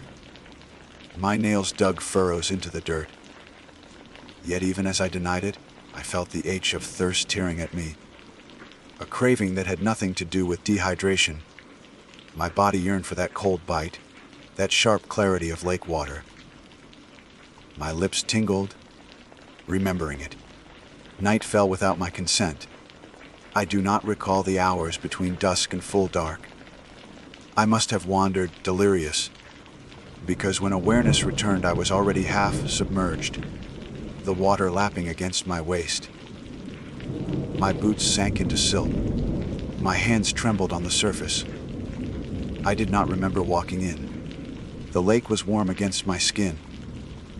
That should not have been possible in glacial runoff, but it cradled me like blood, temperature water. My reflection smiled, closer than it should have been. The pale figure's hand rose higher, beckoning. I forced myself back, stumbling onto shore, coughing, retching. My skin crawled with the sensation of being touched though nothing had touched me. The phantom pulse pounded triumphantly, as if mocking my resistance. I spent the rest of the night huddled in the dirt, shivering until dawn burned the horizon red. The lake lay calm, patient. I could not endure another cycle of this. If I remained, I knew eventually I would obey. So I made one final attempt. I slung my pack half, empty over my shoulders, and marched north, ignoring bearings, ignoring the compass that spun listlessly. I told myself that if the forest bent, if the paths circled, then I would cut straight through without pause, without rest, until I collapsed or escaped. I walked until my legs nearly buckled. Sunlight speared through trees, shadows dragged, hours passed. At last the woods thinned, and I staggered into a clearing unlike the others. Relief struck like lightning. I could not see the lake.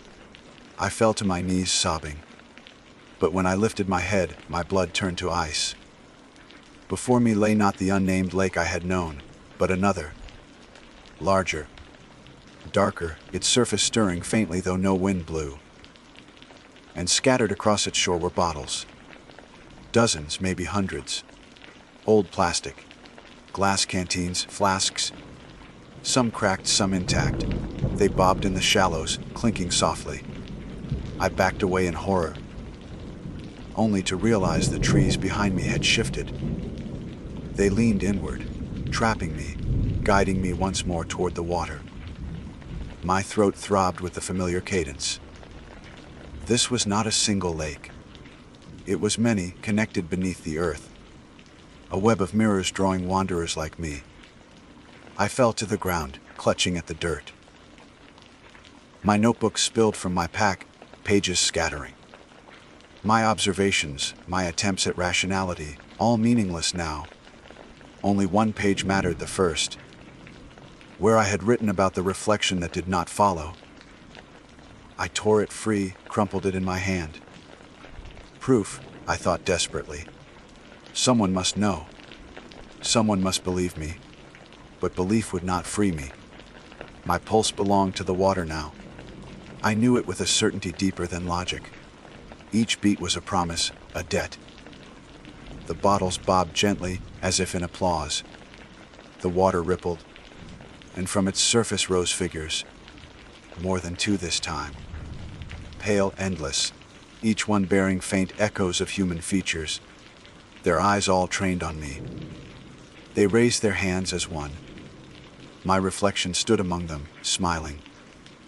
The voice returned, clearer than ever. Join us. I screamed until my throat tore. I ran blind through trees that closed like jaws, through earth that bled water with every step. I do not remember how long. My body moved, driven by terror and that alien rhythm. At some point exhaustion conquered even fear, and I collapsed in the hollow of a cedar. When I woke, silence ruled. No lake in sight, no footprints, only forest stretching endless around me. My throat still carried the double pulse, though faint, weaker. The bottles were gone. The voices hushed. I staggered southward, and by some grace or mistake, I found the ranger path 2 days later. My body was broken with thirst, my lips blistered. When I finally reached a station, I collapsed into the arms of strangers. They gave me water. I dared not drink it. I have tried since then to explain what happened. doctors found nothing wrong with my heart, though they listened long, puzzled at what they called an echo beat. They chalked it to stress, exhaustion, arrhythmia. They do not feel what I feel each night when I lie in bed, and the second rhythm thrums in my throat, reminding me it still lives. I tell myself I escaped. I left the lakes behind. But when I dream, I see their surfaces waiting, bottles bobbing, reflections smiling. And sometimes, when I wake in the dark, my body is damp, my sheets cold, as though I had climbed out of water. I fear one night I will open my eyes and find I am no longer in my bed, but standing ankle deep in that still, glassy surface, reflection waiting, pulse no longer mine at all. Because once you drink, you never really leave. My name is Ethan Ward. I am a man of 29 years, born and raised in Virginia, with a restless spirit that often drives me into the woods where silence and shadows blur, into a world apart from civilization. I work in construction during the week, the kind of labor that leaves my muscles aching, but my mind strangely empty. And so, I take to the wilderness on weekends to refill something in myself that concrete and traffic cannot. I have camped alone for years, growing familiar with trails that twist through the Appalachian foothills, carrying a certain confidence that solitude is a friend to me rather than a danger. On that particular trip, I had set out with the simple intention of clearing my head. My truck was parked at a small gravel turnout, not far from a trailhead marked with a brown sign.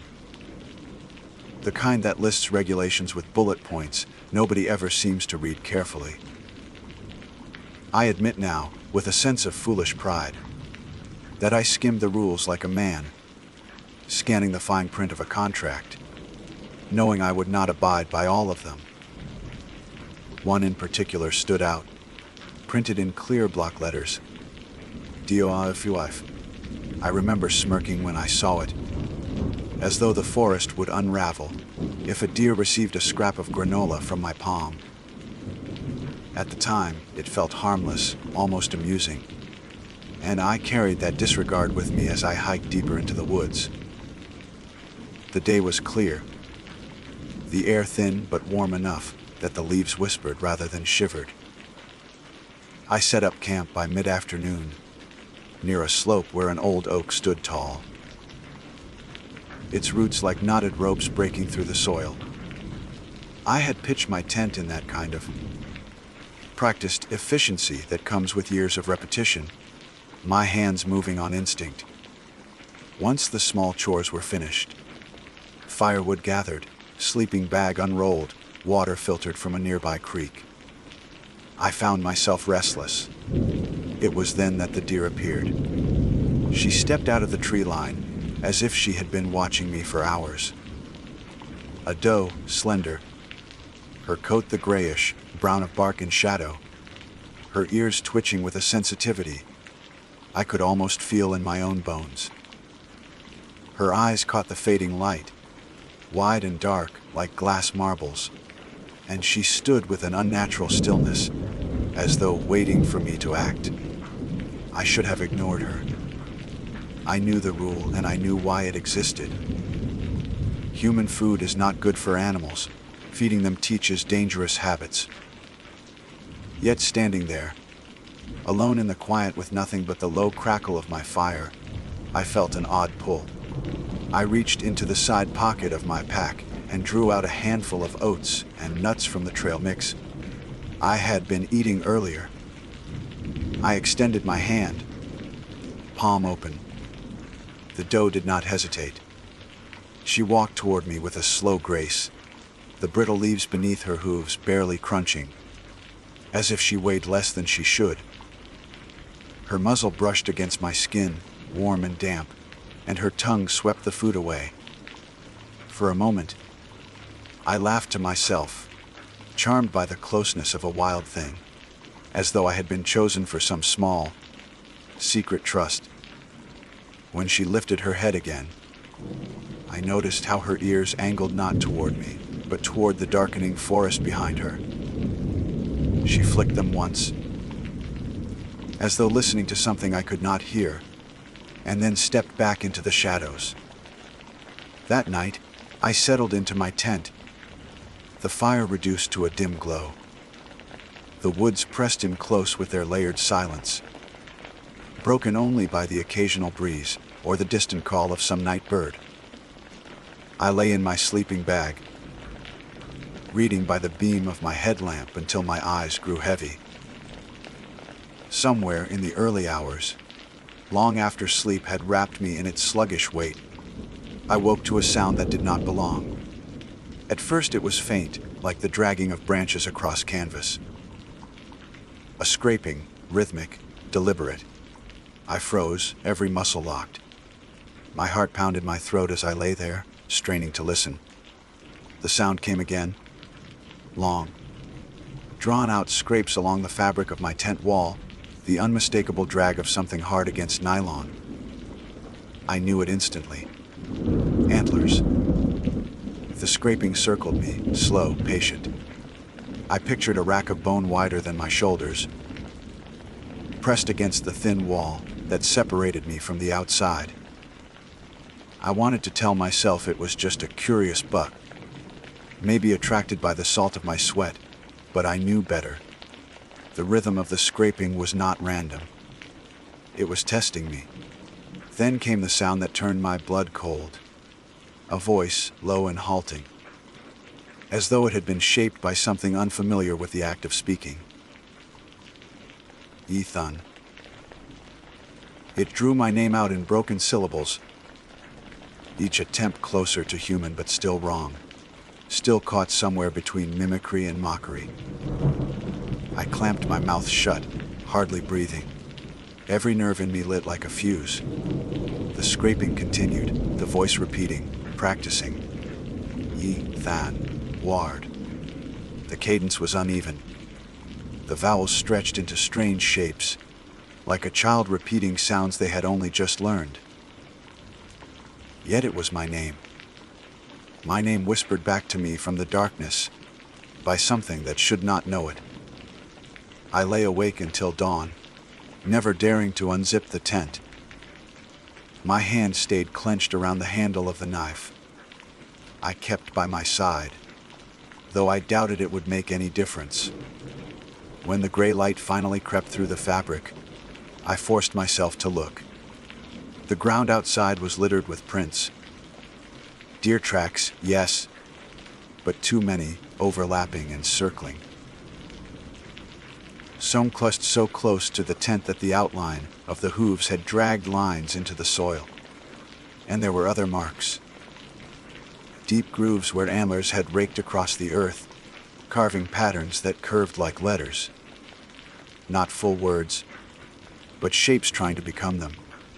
I told myself then that I would pack up and leave. Yet I did not. Pride, or maybe something heavier, kept me there. I convinced myself it had been a trick of half, sleep, a dream stitched from the scraps of guilt I carried for feeding that doe.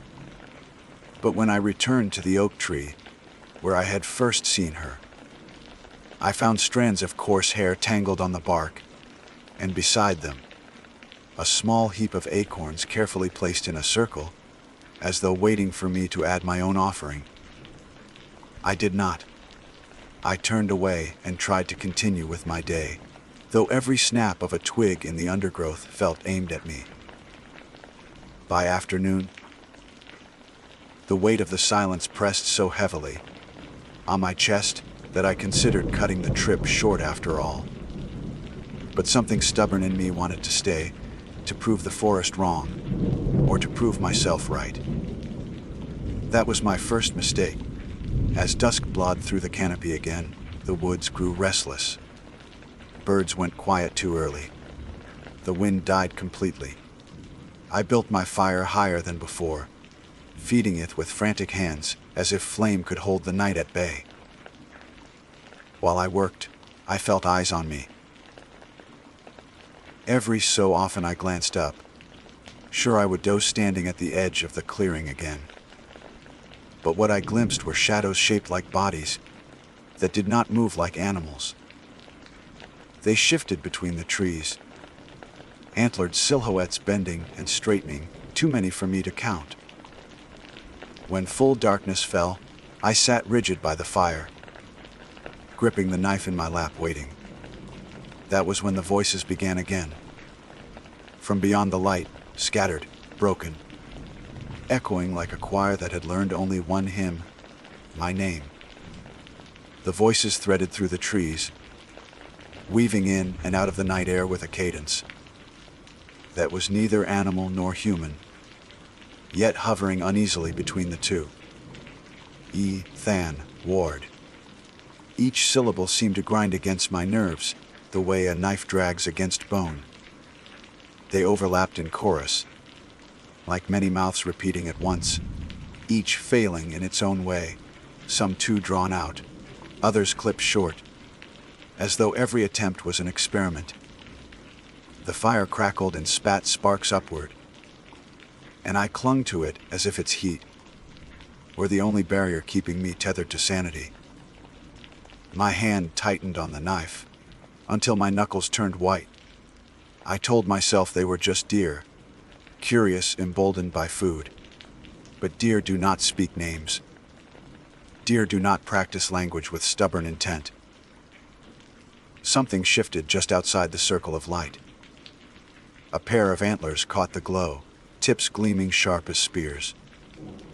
The body attached to them stayed hidden, as though the darkness itself clung to its shape. The antlers tilted sideways, scraping a tree trunk with slow pressure that made the bark splinter and rain down in flakes. The sound was deliberate, taunting, the same rhythm that had scratched my tent. I whispered to myself that dawn was only hours away. If I could endure the night, sunlight would expose everything for what it really was, and I could laugh at my own fear. But even as I told myself this, I sensed it was a lie. Whatever had learned my name was patient. It could wait through countless dawns. The air thickened with the smell of damp earth, a sour musk that clung to my throat. Every breath felt heavy, as though I were inhaling more than air, as though something unseen pushed itself into my lungs. I coughed, and the voices faltered for a moment, then resumed, mimicking the cough poorly before bending back into my name. I could not stay frozen forever. Slowly, I rose to my feet, knife in one hand, flashlight in the other. My chest rattled with the sound of my own heart, and the silence that fell when I clicked the light on was almost worse than the voices. The beam cut through the trees, painting the bark in stark stripes of white. At first, nothing, then movement. A figure darted between trunks, swift and wrong. The light caught part of its flank. Yes, but stretched over a body too tall, too angular. Its legs bent in ways they should not have. The joints reversed like broken tools forced into function. I jerked the beam away instinctively, my stomach lurching with nausea at the sight. From the opposite side of camp, another voice rose clearer than before. Than. It was closer to perfect. My knees buckled slightly, and I nearly dropped the light. A shadow lingered just beyond the glow of the fire, antlers shifting slowly as though the head beneath them tilted to watch me. I could not stand it anymore. Grabbing my pack, I kicked dirt over the fire, though it burned against every instinct in me. Darkness surged in as the flames choked down, and with it came the whispers, emboldened, triumphant. I stumbled onto the trail, flashlight beam lurching with every frantic step. The night swallowed me whole. The forest seemed unfamiliar in the dark, every tree a stranger. Branches reached down like arms, snatching at my sleeves. Behind me the voices followed. Not loud, not close, but persistent, like footsteps echoing at a distance you cannot shake. Ward, Ward, Ethan. Some called sharp, others slurred, as though a chorus of unseen mouths practiced my name endlessly, as if it were a hymn they would master by dawn. I do not know how long I walked. Minutes felt like hours, and my legs trembled with exhaustion. At one point I stopped, convinced I had outpaced them, my lungs burning with the effort. But then that silence deepened, and in that silence, I heard the faint crunch of hooves behind me, deliberate and unhurried. I spun the light back along the trail. The beam caught eyes, a scatter of them, too many to belong to one creature. They glowed back at me like scattered stars, unmoving. And then, slowly, they blinked. Not together, but one after another, like a ripple. My hand shook so violently I had to press the flashlight against my chest to steady it. I ran. Branches tore at my face, my legs burned. And still the voices came. They rose and fell, echoing strangely, until I could not tell if they were ahead of me or behind. The trail forked, and in my panic I chose without thinking, veering left. The ground dipped, my footing slipped, and I tumbled down a slope. Stones dug into my ribs, tearing the skin of my arm. When I hit bottom, the wind rushed out of me in a soundless gasp. I lay there, gasping. The flashlight skittered out of reach. Darkness pressed around me, thicker than before. I groped blindly until my hand closed around the cold metal, flicking the beam back on with a trembling thumb. The light fell on shapes carved into the soil. Grooves, lines etched deep by something hard.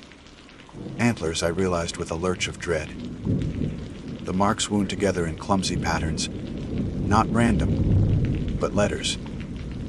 My name scratched into the dirt over and over again, letters crooked and malformed, yet unmistakable.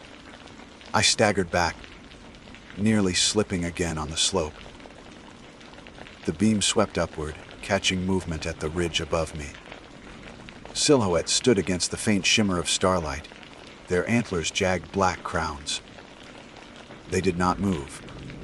They only watched. My breath came ragged, my throat raw from sucking in the damp air. I scrambled along the base of the slope, my mind fixed on one thing: distance. I had to put distance between me and them, though every step seemed to echo louder than the last. At some point, I stumbled into a clearing. The moon had risen enough to silver the grass, and for the first time since I left camp, I could see without the beam. In the center stood the doe, the same one from before. She was still, statuesque, her head tilted, ears alert.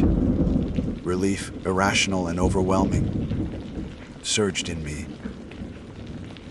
I thought perhaps she would lead me out, as if the trust I had offered her with food would now be returned. I took a cautious step forward. Her ears flicked once. Then she opened her mouth. Than. The sound was wrong in every possible way. Too resonant, too deep, like something had burrowed through her and was speaking from inside her hollow chest. Her jaw hung slack. Her eyes rolled white, and the voice repeated my name again, clearer, steadier, almost human. I stumbled back, bile rising in my throat.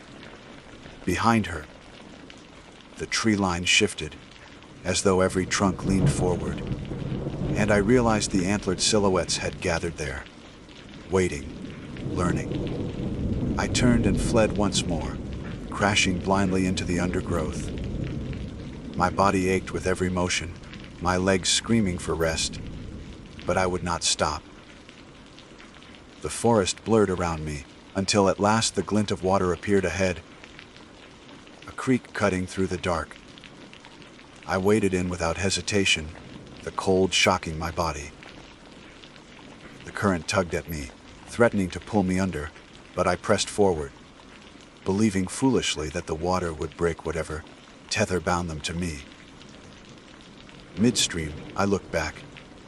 They stood at the bank, a line of shadows crowned with antlers, their bodies wrong in ways I could barely comprehend, their mouths working, practicing. The creek hissed around my legs, muffling their voices, but even over the rush I heard it, my name spoken again and again, smoother now, shaped with intent. I forced myself to the far bank, dragging my soaked body into the mud. My lungs burned, my limbs heavy, but I kept moving until the trees swallowed me once more. That night felt endless. Each step forward brought no closer sense of escape, only deeper entanglement in a forest that felt alive with watching. At times I thought I had shaken them, that the silence meant safety, but always, eventually, the voices would return steady, patient as though the forest itself was practicing until it could speak me into its belonging. By the time the first gray streaks of dawn appeared, I was no longer sure if I was lost in the woods or if the woods were lost inside me. And then, in the half-light of morning, I stumbled upon something that made me stop cold. A campsite. Not mine. The tent was collapsed, torn. The fire pit was cold, ringed with stones blackened from long use. Scattered around the site were scraps of belongings. A boot with its laces still tied, a shirt half buried in the dirt, a cooking pot overturned. And scratched into the soil, again and again in deep gouges, was a single name. Not mine. It was another's. And in that moment I realized I was not the first. The name carved into the soil was unfamiliar to me. Daniel Cross. The letters had been gouged into the earth with desperate repetition, uneven strokes that dug so deep they split roots and stone. I crouched there, tracing one with the tip of my knife, the cold metal catching in the grooves. Whoever Daniel had been, the forest had learned him, just as it was now learning me. A wave of nausea struck, sudden and sharp. My chest tightened as though invisible fingers pressed against my ribs. I pushed to my feet, swaying. The broken campsite a mocking reflection of what might look like if I stayed. My own tent could one day lie shredded in the dirt. My belongings scattered like breadcrumbs in a story that would never be finished. And the name gouged in the soil would not be Daniel's. It would be mine. The air shifted behind me. Leaves stirred without wind. I spun, knife raised, but nothing stood there. Only the tree line, thick and watching. The silence was worse than the voices. It was the pause before a word is spoken. I stumbled away, half running, half lurching, my boots catching on roots. The woods seemed to bend against me, trails branching where I swore none had been before. Every direction looked wrong, unfamiliar, even though I had hiked these mountains countless times. Panic scraped at the edges of my reason. I stopped, forcing myself to breathe, to listen. That was when I heard it again, my name, but softer this time. Close. I turned my head slowly, flashlight beam shaking across the trees until it landed on a shape crouched between two trunks. A man. His clothes were tattered, his skin pale beneath the smears of dirt, his hair hanging in tangled mats. His eyes caught the light and glimmered with a fevered shine. Daniel. The word slipped from me before I could think. He flinched, pressing his back hard against the tree, hands lifting as though to shield himself from me. His lips moved soundlessly, trembling, before finally forming words. Don't say it. My stomach dropped. Say what? Your name. His voice cracked, broken from disuse. They learn it. They practice it until it belongs to them. The world seemed to tilt around me. His eyes darted past me into the woods, every muscle in his body trembling. You fed it. he whispered. That's how it begins. A gift, even a small one. You invite them closer. The memory of the doe's warm tongue sweeping oats from my palm struck like a blade. Come with me, I said, though the words sounded hollow even to myself. We can get out together. But Daniel only shook his head. I tried. Years, maybe. Time doesn't work right here. It keeps circling. You can run, but you don't leave. They don't let you. His eyes flicked to mine, and the weight in them nearly buckled my knees. The forest already knows you. Before I could respond, a sound rose from the trees. Not the scraping of antlers, not the broken mimicry of voices. Laughter. It started low, like a cough caught in a throat, then spread, jagged and raw, weaving through the trees until it became many. Dozens, maybe hundreds, each one shaped into a parody of laughter, all wrong in pitch and rhythm. My skin prickled, the hair on my arms standing straight. Daniel dropped to the ground, curling into himself, hands clamped over his ears. Don't answer them, he hissed. Don't give them more to shape. The laughter swelled, spilling across the clearing. My heart hammered so violently it drowned out thought. I grabbed Daniel's arm, trying to haul him up, but he fought me with a strength born of terror. Leave me, he spat through gritted teeth. If they've chosen you, they won't need me anymore. I let go. His body crumpled back to the dirt, eyes squeezed shut as if bracing for impact. I backed away, throat raw, the laughter closing in like a tide. Then it changed. No longer laughter. Words. My words. The very sentence I had just spoken. Spilling back to me from a dozen throats, each one twisting it wrong, like actors stumbling through rehearsals. If they've chosen you, they won't need me anymore. The cadence was shattered, but the shape was clear. My legs nearly gave out. They weren't only learning names, they were learning everything. I turned and fled. The forest bent around me, paths splitting like veins, the earth softening under my boots, as though it wanted to pull me down. I pushed through thickets that tore my clothes, slipped across rocks slick with moss, my body screaming for rest. Always behind me, the voices grew stronger, clearer, each repetition smoother. More human until it was no longer mimicry. It was conversation. My words, my voice, stretched across countless unseen mouths. I do not know how long I ran. Hours blurred into one another. At last, I stumbled into another clearing, smaller this time, and collapsed to my knees. My chest heaved, every breath slicing like glass. When I lifted my head, I froze. Before me stood the doe, the same one. Her antlers were larger now, twisted branches splitting skyward. They dripped with something dark, sap or blood. I could not tell. Her eyes, once dark pools, now glowed faintly, as though embers burned inside her skull. She lowered her head, antlers scraping the ground, and when she opened her mouth, the voice that came was mine. Perfect. Word for word, she spoke the sentence I had last screamed into the night. I do not know how long I ran. I staggered back, bile rising in my throat. My voice torn from me and fed back through a hollow body. The trees behind her shifted, and more figures stepped forward. Dozens of deer, their bodies warped, their movements jerky. Some carried antlers like tangled thorns, others none at all, but each mouth opened in unison. A chorus rose, every voice my own, speaking lines I had never said aloud, things only thought in panic. My mind buckled. I could no longer tell where my thoughts ended and their voices began.